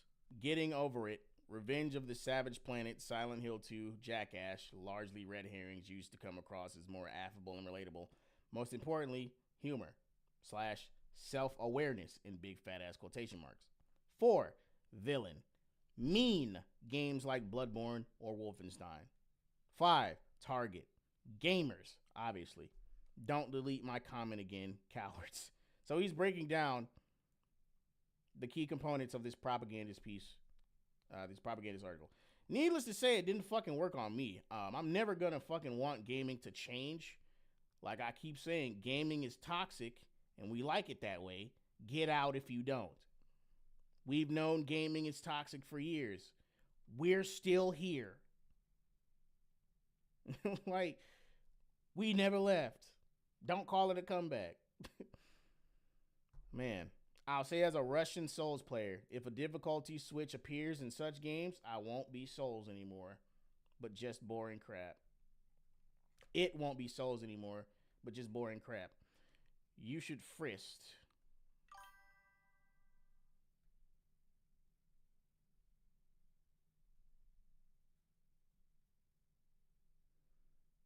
Oh, what's going on, Rage Boy? I can't tell you. If there's anyone else saying the same thing about the difficulty sliders. I really don't think there is. I've been looking. There might be 1 or 2 people. I know for a fact that Synthetic Man alludes to it sometimes, but he's never really like given his full take on it. He is against it, but he's never like gone in depth on the accessibility in gaming shit like I have. The first person I've heard talk about accessibility in gaming before now was back in fucking 2016-17 when I was still watching Eric July. He was going ham on this shit too, especially around the time The Last of Us 2 was still relevant, right?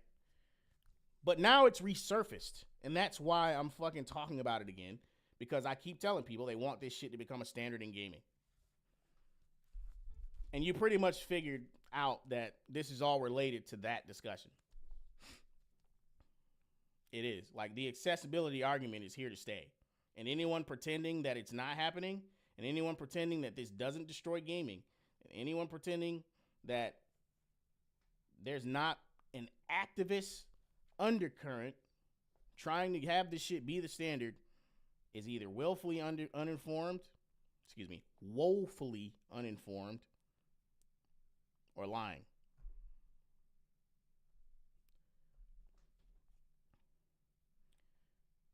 I was reading comments. It's funny that you joined because the next article is about Doom. You should first lose some weight, and that's supposed to say first. You should first lose some weight, and 2, stop being a fucking crybaby. You're an adult. It's okay if you suck at games for real, but don't make a whole post crying about it. Grow up, dumb fuck. You tend to paint strong images of the developer where you fail to realize in readers' eyes you are the misfit for this community. Maybe seek kin from the Hello Kitty community. Games are not for you, or you can't handle real games. Stick to the preschool VTech games if that is all you can handle. It seems like every The Gamer article I read, the comments are never on their fucking side. They're never on their side. First, journalists want skippable bosses. And now this. I just read that fucking article. And this is from the 13th of May. So, yeah, that article was from this year. Man, you guys really are not good at games. Why are you in this field? Get good, casual. Get good, LOL. Maybe tap the mayonnaise all your free time instead of playing something with more than one button press. If being told you died in Bloodborne and Elden Ring after you die is too mean for you, you might fall into manic depression when the enemies in Arkham games make fun of you for sucking at the game. There's enemies that literally dance and taunt you after you die, bro.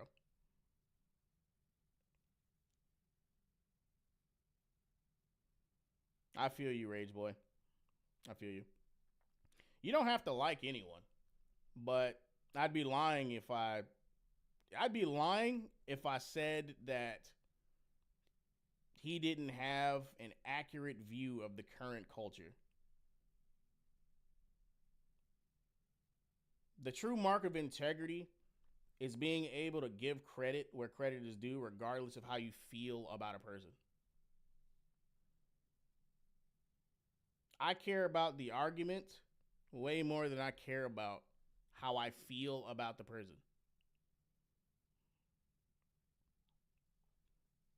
But I brought him up because I think he's the only other person that I've heard directly speak on it. Not at length, but at all.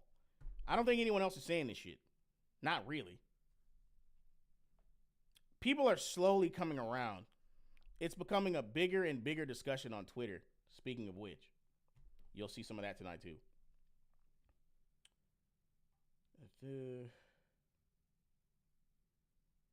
Oh, especially the Riddler. He calls you a shaved monkey more often than not. All this does for me is make me want to rip the asshat's head off, not cry in a corner for being made fun of. I mean, yeah, it just makes you want to beat the shit out of Riddler. What it should do is make you reflect on why you died. What did you do that led to your death? What can you do differently next time to avoid the same result? This shit is so second nature to most motherfuckers who actually play video games that you don't even have to say this. Like, it's just intuitive. Of course, figure out why you died and don't do that same shit again.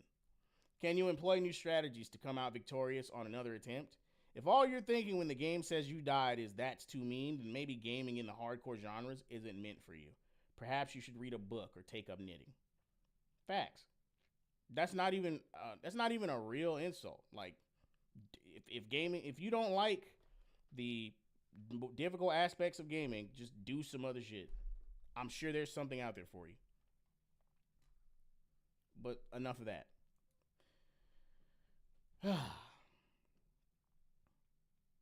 I swear I'm going to bring this all full circle. I promise. My first point for showing that first article was to prove to you that activists exist in the gaming space. There are people who have political agendas. That first group was very open about wanting to get fascists out of gaming. What the fuck does that have to do with gaming? I don't fucking know.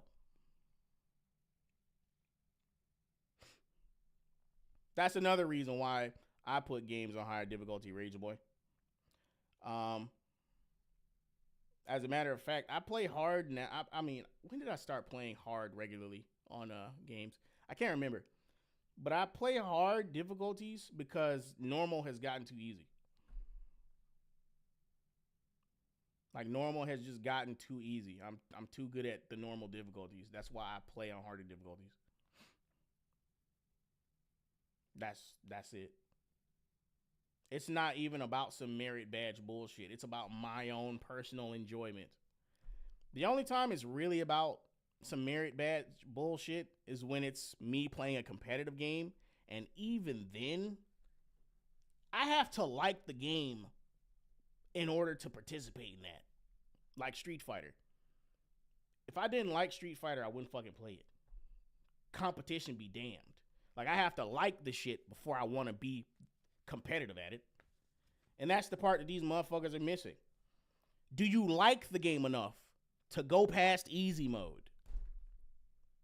Because playing on higher difficulties says more about you than, I want to be the very best that no one ever was. It says more about you than that goofy ass shit.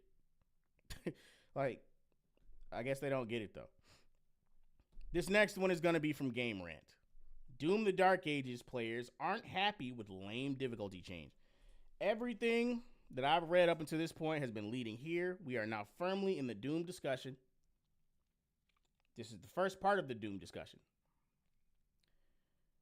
That article from 2017 showed you that people think that difficulty menus shouldn't make you feel embarrassed or ashamed or yada yada blah blah blah.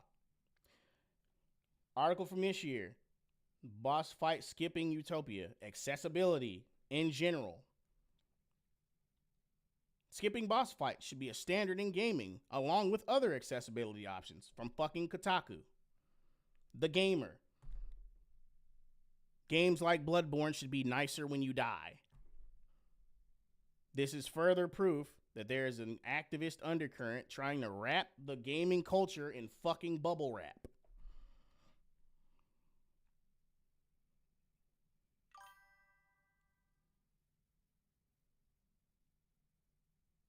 I never attempted DMD.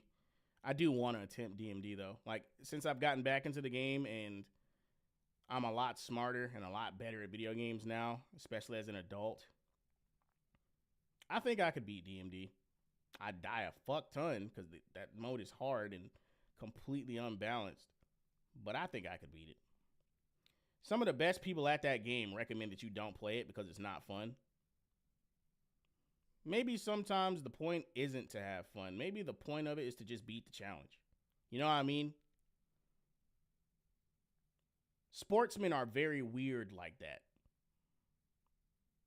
They're very weird like that. They'll know some shit sucks, but they'll want to attempt it just to say that they did, and they'll want to beat it just to say that they did. Like those fucking spicy wing challenges and eating contests, right? You know that shit is going to have your mouth boiling hot, right? It's going to taste like lava. But motherfuckers attempt it anyway. Why? Because they want their fucking name on the wall. They want the free t-shirt. They want bragging rights. Even if it's personal bragging rights. Even if it's just the achievement badge, being in your shit. Sometimes it's worth it. Sometimes. Sometimes it's not. But anyway, getting to the summary of the article. Some Doom fans are upset over name change from I'm Too Young to Die to Aspiring Slayer. That means something. Going from I'm Too Young to Die to Aspiring Slayer means something. And I've been hinting at it the entire time with the articles I read up until this point. Literally, an article from 2017. Difficulty menus are too mean. Articles from fucking 2025. Accessibility is great. Boss fight skip utopia. Another fucking article from this year, right? Games should be nicer when you die. Bullshit, right? Game journalists, fucking bullshit, right? Make gaming easier. It's notice how the disabled haven't come up one time tonight, right? Because that's usually their preferred shield. The disabled. That shit has not come up one fucking time in any article I've read tonight. Why is that? Why do you think that accessibility in gaming from those 3 articles didn't feature the disabled? Why is that? Ruminate on that. Not ruminate. I guess marinate on that would be more accurate, even though that's not the word I want to pick. But fucking let that shit simmer in your spirit or some shit for a minute. Just think about it. Why do you think that they weren't featured? Right? Second point of the summary. Doom the Dark Ages gives players the freedom to customize the difficulty as they see fit. This is very interesting, right? Because they removed difficulty achievements from Doom the Dark Ages. I have the game. They left the milestones in the game, but as far as having the achievement badges appear on your fucking Xbox or PlayStation, or I don't even know if it's on PlayStation. It might be. On your Xbox or PlayStation or Steam account, they don't exist. Now, ask yourself this question. Every other Doom game has featured an achievement corresponding with the difficulty level you have completed the game on. Why did they decide to leave that out for Doom the Dark Ages?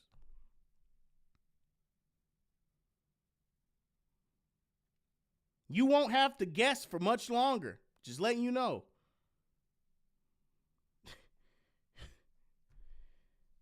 And this is outdated, Game launches May 13th, early access, May 15th for everyone else, blah, blah, blah. The game's already out. It's been out for 4 days total. Doom the Dark Ages fans are a little less excited about the release of the upcoming FPS game after seeing a softening change in the way the game handles difficulty modes. It's not exactly the levels of difficulty in Doom the Dark Ages. I'm here to tell you, yes, it is. I'm playing the game on Nightmare right now, and it doesn't feel like Nightmare at all. I also played the game on Pandemonium and Ultra Nightmare.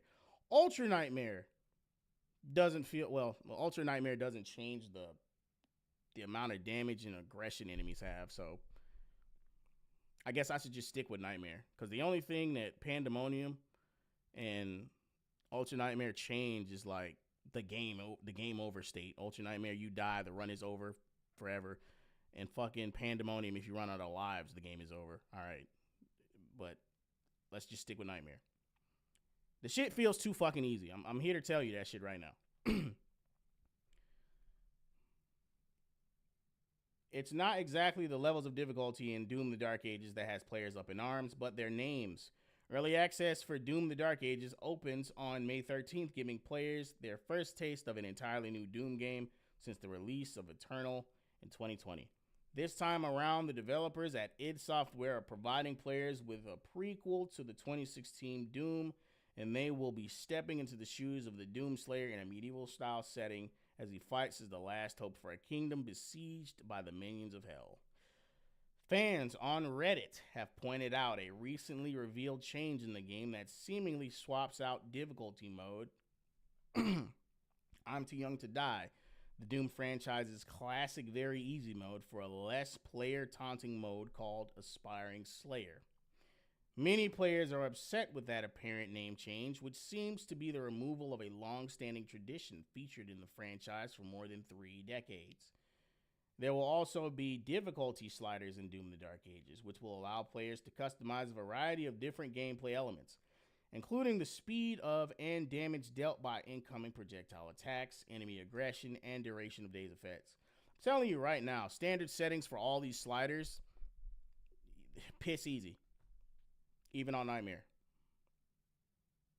You barely notice a fucking difference. Like, I forgot I was playing on Nightmare, and I fought the fucking Archvile for the first time, and I'm like, wow, this enemy is much less aggressive than I'm used to. They don't even have the same fucking attacks.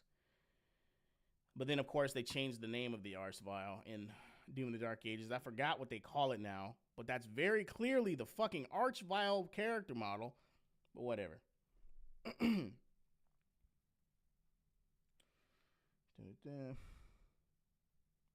Game director Hugo Martin has already responded to criticisms of sliders making the game too easy. But seeing the new general difficulty option is only incensing some fans further. Not all fans love Doom. Not all fans love Doom the Dark Ages difficulty changes. Motherfucker, nobody liked them. I didn't see anyone celebrating them at all. I've only seen complaints about this shit. I'm sorry, but changing I'm Too Young to Die is really lame. Yeah, it is lame. And the reason why they changed it is because of people like the dude in 2017 who wrote that bum-ass article about the fucking menus being too mean. Like, there's more to that, by the way. I'm telling you. I'm bringing this shit full circle. You'll see the real reason besides that, even though it has something to do with it, here in a second.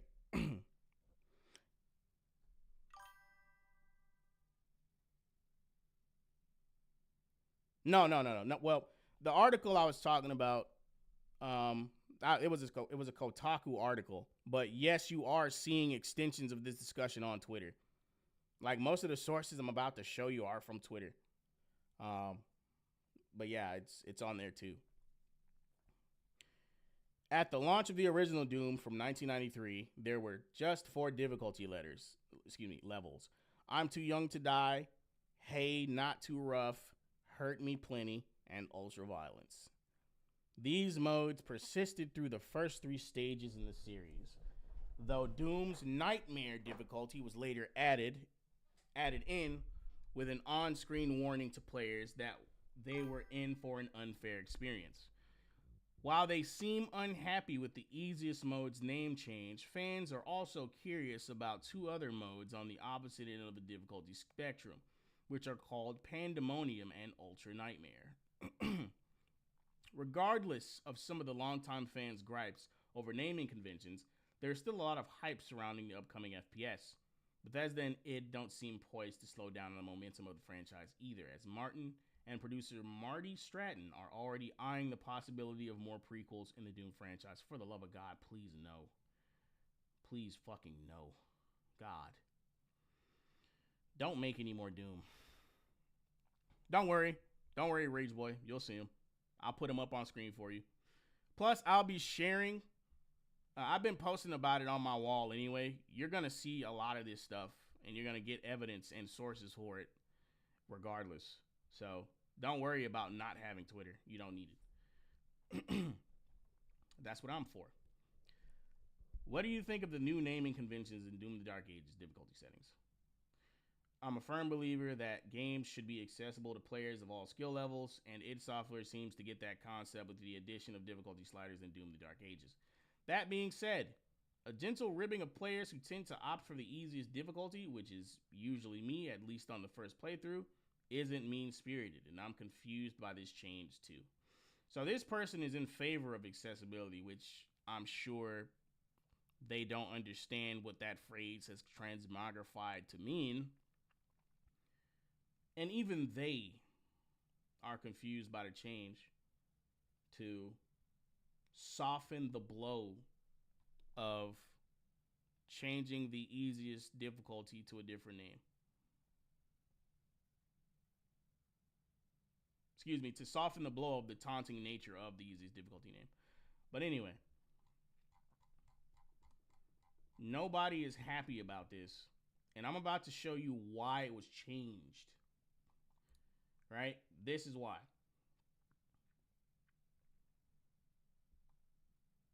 Let me know if you can't see it. I will zoom in.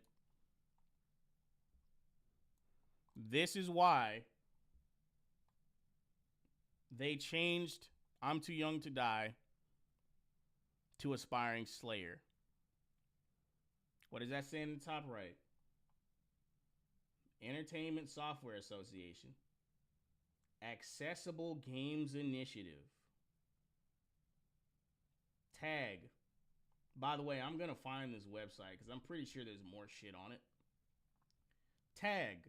Difficulty levels continued. Developer facing requirements. Requirements, guys. Remember this shit the next time some fucking idiot says it's just more options.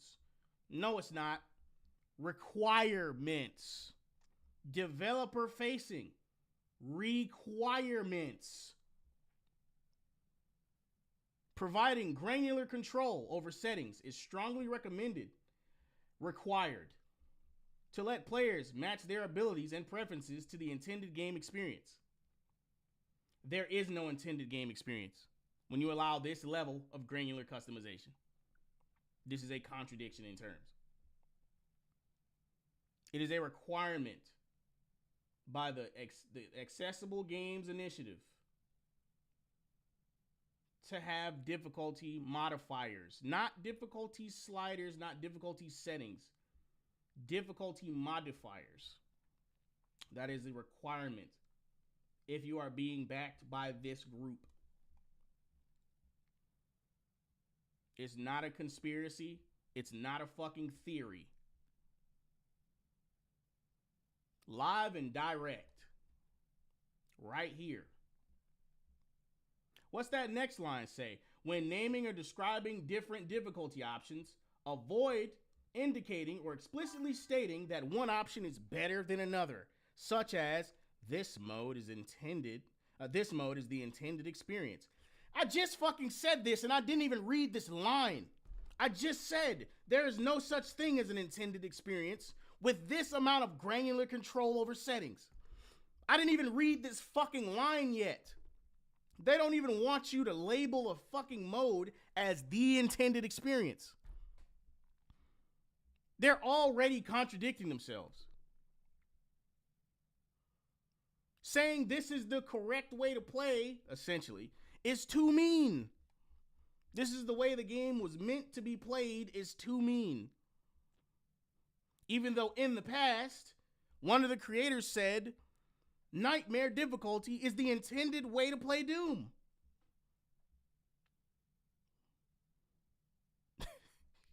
You can't make this shit up. Naming or describing the difficulty levels in a way that demeans players, such as baby mode, which doesn't exist.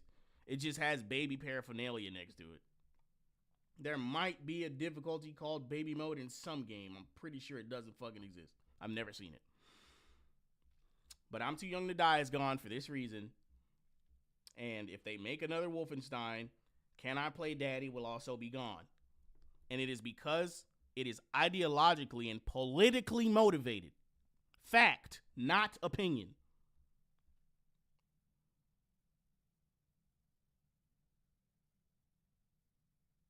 Some of you might be asking, what the fuck do naming conventions have to do with making games more accessible? I'll tell you. Video games are too mean. Gaming is toxic. They have to turn gaming into a hug box for bags of fucking water. Not only does it have to be accessible to the disabled, it has to be accessible to the emotionally fragile.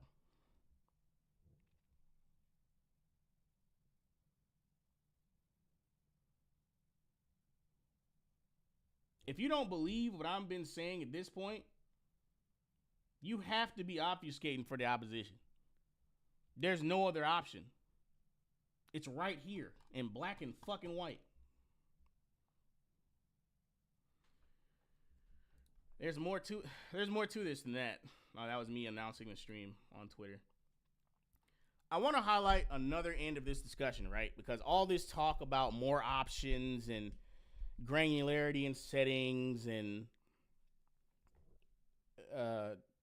difficulty sliders versus difficulty settings and the differences between those. I want to highlight another section of this discussion, right?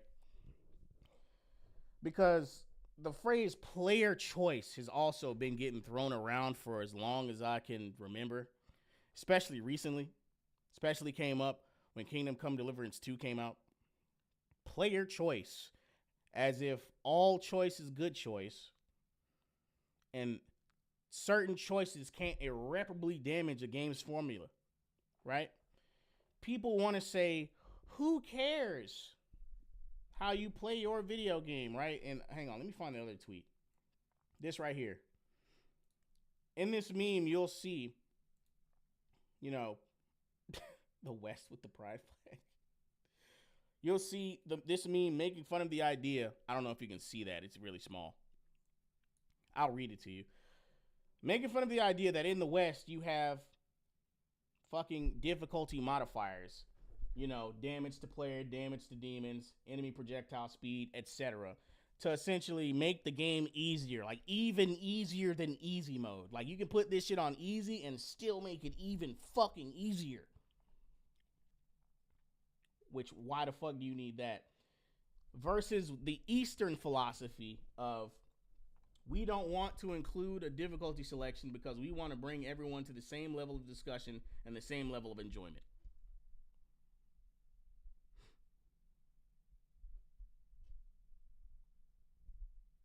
Miyazaki said, so we want everyone to first face that challenge and to overcome it in some way that suits them as a player. That's why there's different builds in Dark Souls. Everyone is known since the first fucking game. If you want an easy time, play a mage. Yes, we will shit talk you for playing a mage. But you still beat the game. You're not out here asking the developer for fucking easy mode. You're better than those people. Peace out, Rage Boy. I'll be putting more links about this discussion on the wall. So if you want to share any sources to anybody, you'll be able to do it. But I'm going to wrap up the discussion. It was nice having you. Right? You're better than those people. But whenever people try to make the distinction between, you know, difficulty settings and difficulty modifiers, there's always some guy in the comments section, like I said earlier, jumping out of the floorboards, jumping out of the stage planks.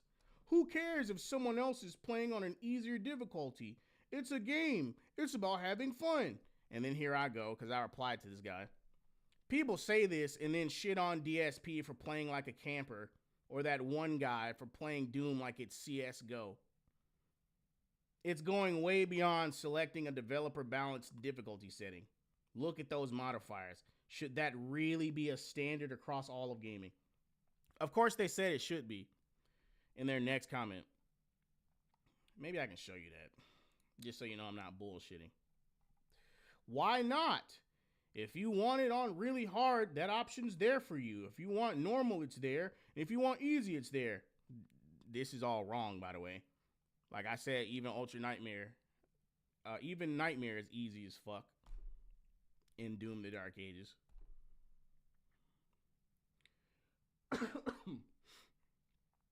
And the game's very restrictive, bro. There is no player freedom in that shit.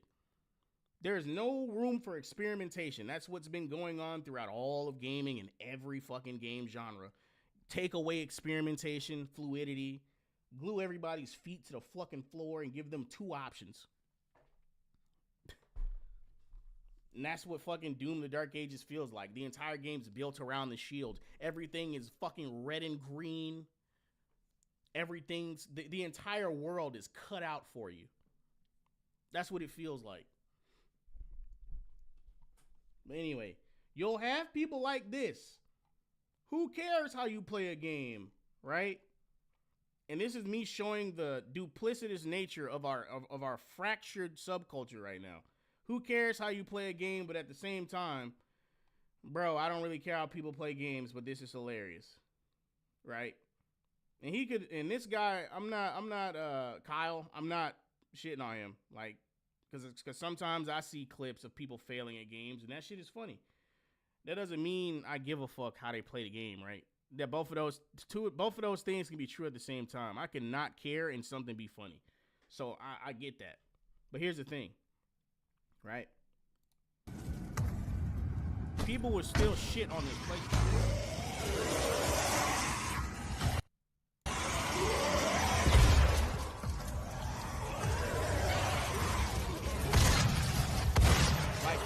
Clowning him.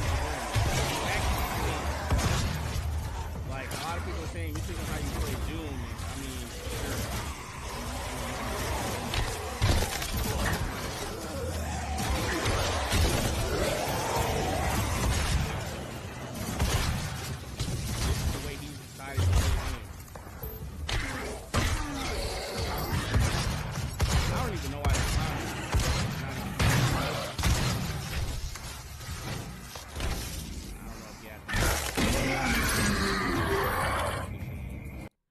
other than that, I don't know why they're shitting on him, right? And this is what I'm saying, right? Like, we need to pick a fucking lane. Like, who cares if someone plays on an easier difficulty, but we're gonna shit on people for having their preferred playstyle. Kind of two-faced, right? And there was another tweet I wanted to show you. Hang on, where's that one at? Because this next one is about DSP. I swear I'm going somewhere with this.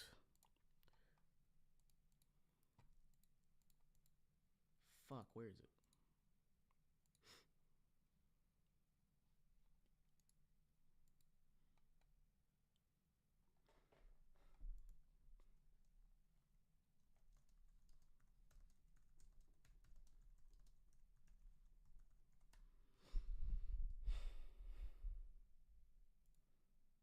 Give me 1 second to find it.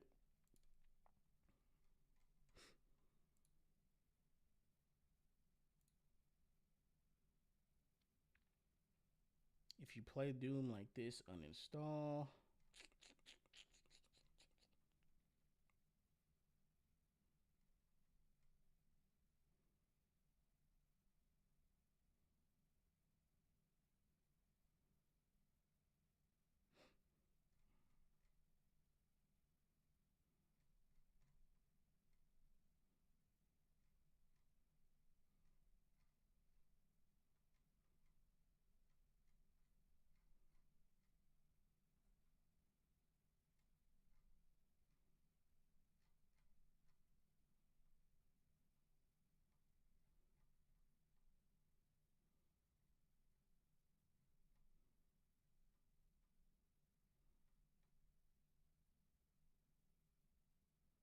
This shit should not be this hard to find.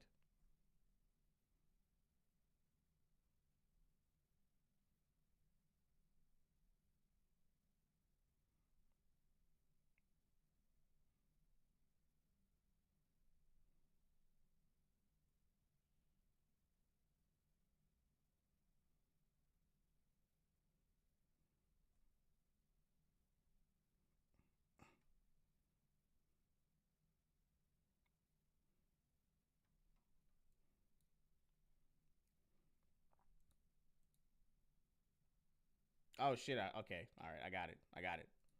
That took way too fucking long. I got it. All right, here it is. The DSP clip. If you play Doom like this, just uninstall. Yes, I understand that it was two different people making two separate arguments, but the thing is, both of these arguments are prevalent in the space. So, like I said at the beginning of the stream, we need to pick a fucking lane. And this is what I mean by pick a fucking lane. Hang on.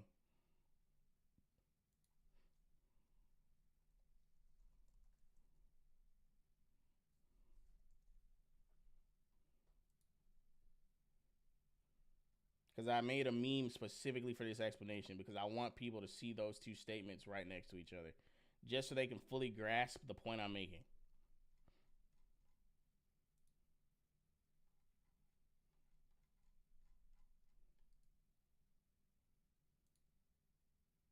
There we go. So I made this meme of the guy in front of the button, and it says, "Who cares how you play your single player game?" on one button, and the other one says, "If you play Doom like this, uninstall." You have to pick one. Either you don't care how people play, or you do care how people play. And that's really the crux of the argument. And here's the thing. There's nothing wrong with caring how people play. Right? A lot of people publicly put their fucking stats and shit online, and that leads to people judging your stats. Everyone should know this, and nobody should be shielded from that. But the thing is, you can't pretend that you don't care, especially when it's time to start criticizing games companies for what they're putting into the game and what they're enabling. Because it's all about player choice and everyone getting to play how they want to play until you play the way they don't like you playing. Play the game however you want to play it. No, not like that. So fucking pick one, right? We have to categorically be in agreement that everyone can play the way they want to play, but they can't then enter a fucking discussion and act like they're an authority on what constitutes solid play. The game shouldn't be balanced from their perspective. Because you play on fucking easy mode all the goddamn time. What the fuck would you know about what makes a balanced game? What makes a balanced, well-rounded experience?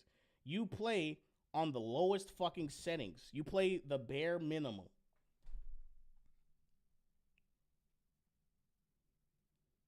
And this opens the door to another fucking discussion. I've talked about the activists. I've talked about the accessibility in gaming.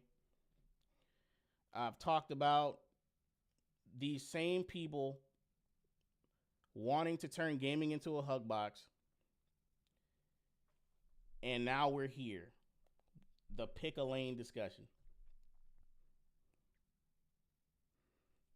If you care about how people play their fucking game and you get online and clown people like JTech TV or DSP for playing like scrubs or playing the game wrong,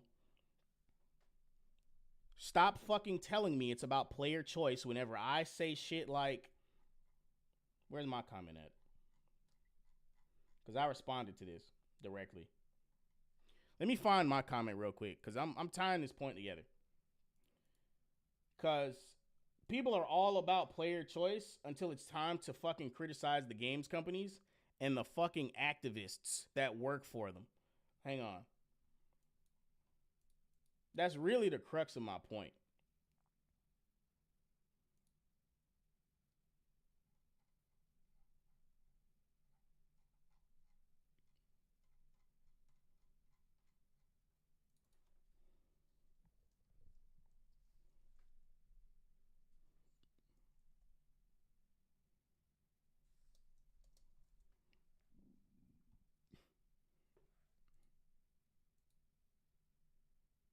I hate how my replies get fucking buried like this.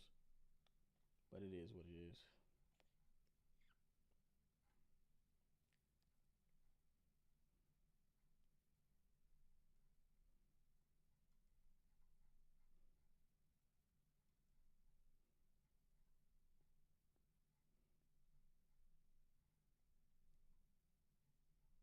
God damn it, bro.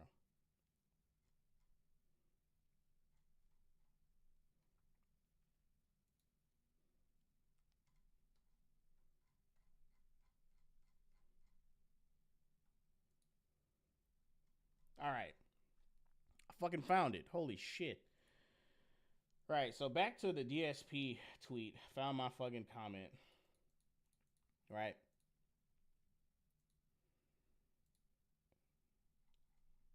So originally, this entire thread was about shitting on DSP. Oh, DSP is so trash. Oh, he's so bad at the game. Oh, he's garbage. And then I say, can't be mad at him. The game is encouraging this shit. And then I get 109 people in the comments chimping out against me. Because I'm criticizing the game and not the player. There used to be an old saying about that. Don't hate the player, hate the game. He's only doing what the fuck the game allows. The only reason he's doing so poorly is because, you know, generally he does have low skill at video games from what I see at least. Maybe he's a fucking sandbagger who gets on streams and pretends he's ass. I have a tough time believing that, but it could be the case. The only reason why this shit isn't at its most effective is because he's not very good at parrying the green, slow-moving projectiles that are sent back at the enemy. That's the only reason this shit isn't working optimally. The thing is, he still won the fucking encounter. So my point still stands.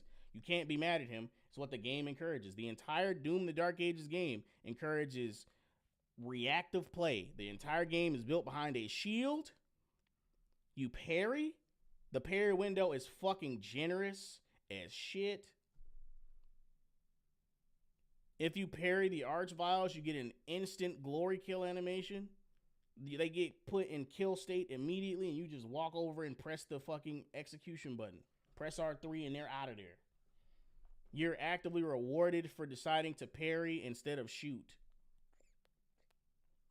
Stun the enemy first and then shoot. That's the entire game. But people are mad at Phil and saying things like he's camping. If you play Doom like this, just uninstall. But whatever happened to fucking player choice? It's player choice until you play the wrong way. And it's player choice until I criticize the fucking game. Are we finally ready to admit that not all player choice is good? There's 2 points. Are we finally ready to admit that not all player choice is good? And are we finally ready to admit that we actually do care about how people play video games? These 2 things, coming to terms with these 2 things, are the only way we fucking win. Because it is self-evidently true throughout gaming's history that we've cared about both of those things. Yes, it says more about you if you decide to take the path of most resistance and not the path of least resistance. Yes, it says more about you if what was my second point? Oh yeah, it says more about you as a company if you want to curate player challenge and player experience than it does about a company that wants to coddle you. Both of those things are true. We have to come to terms with both of them. And this last point might piss some people off. But we owe DSP and JTech TV an apology. We owe every trash player we've ever shit on an apology. And here's why. Nobody comes out of the woodwork to defend them for being trash. Will allow me to be the first. Not because I agree with them being trash, but because them being trash is better than what the fuck these journalists are doing. DSP, especially, there's others too, low tier guy, but he mostly plays fighting games. And he's not even that trash at those. It's more so his temper and shit. I'm not here to debate that. But we owe every trash player like DSP an apology because DSP takes every last one of his L's in public. We see him on stream taking L after L. He doesn't bitch out of playing the game. He turns the game on and he fucking tries to play the game. That's why I ended up saving this, not this image. Fuck. Did I get rid of that goddamn image? Fuck, the Bart, at least you tried image. I got rid of that. Damn. Would have been a perfect time to use it. Oh well. But anyway, at least Phil tries. That's my point. At least Phil fucking tries. As much as we shit on him for being garbage, he has not once cried to a developer talking about, I need more than easy mode. Souls games need an easy mode. He never cried to a fucking developer talking about, I need my granular accessibility settings. He never once cried to a developer saying, oh, the you died screen and the difficulty menu is too mean to me. Because even people like DSP, and I don't even think JTech sucks at games. I just think they were clowning the way he was playing. Even people like DSP are better than those people. So which is it, bro? Well, not even which is it. Well, no, it is which is it for this particular point. What side are you on? We don't care how you play the game, or we do care how you play the game? Like, which is it? Because it can't be all about player choice until we start criticizing the devs. Because it's not his fault he's playing this way, believe it or not. If he was playing like this in Doom Eternal, the game wouldn't allow it. He'd just be getting obliterated. The first Hell Knight he saw would put his ass through a fucking brick wall. He'd be a red stain. Hell Knights in Doom the Dark Ages are a fucking joke.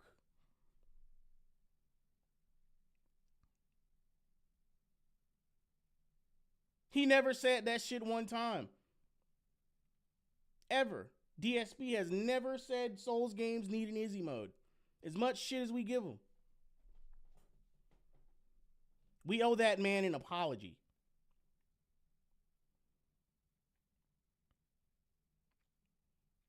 Everything I've went over tonight has led to this very moment. We owe DSP a fucking apology. Because people who are shit at games do not ruin gaming. They don't. As a matter of fact, they make gaming better because they give you entertainment.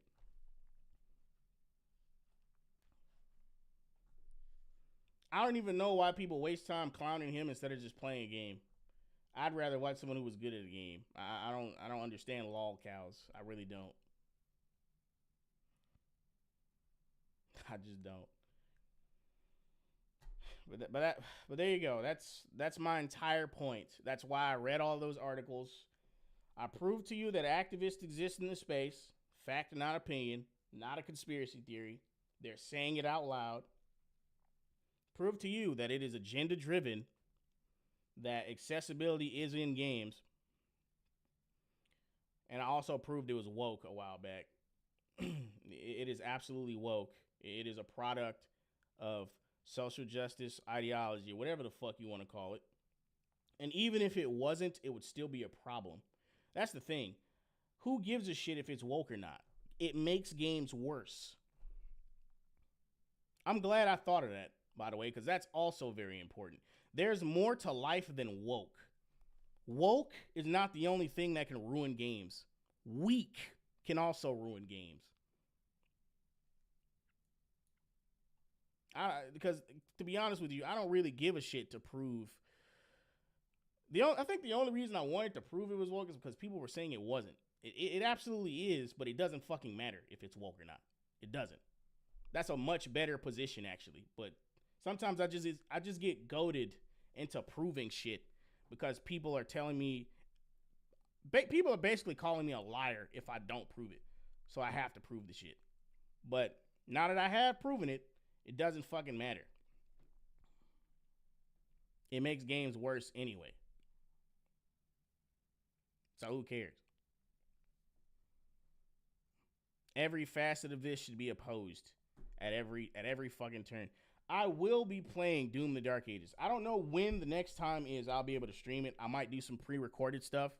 And it's all going to be raw footage, man. I don't think I'll have time to edit it, for real. I might do some light editing. Like if I get a phone call or some shit. But it won't be heavily edited. It can't be. The backlog is too full. And this is one of the 2 times I plan on streaming this month. I think both times are going to be this weekend, actually. And then after that, I might take a few weeks to actually put out some regular fucking content and stop streaming. It's just going to be editing. Oh, man. Who knows? Maybe if I put out a few videos in the middle of this hiatus, I might stream once or twice. Probably be Street Fighter. But I do need to take a break from streaming to put out regular content. It must be done. But yeah, man. I was waiting on Soups. He said he might be showing up.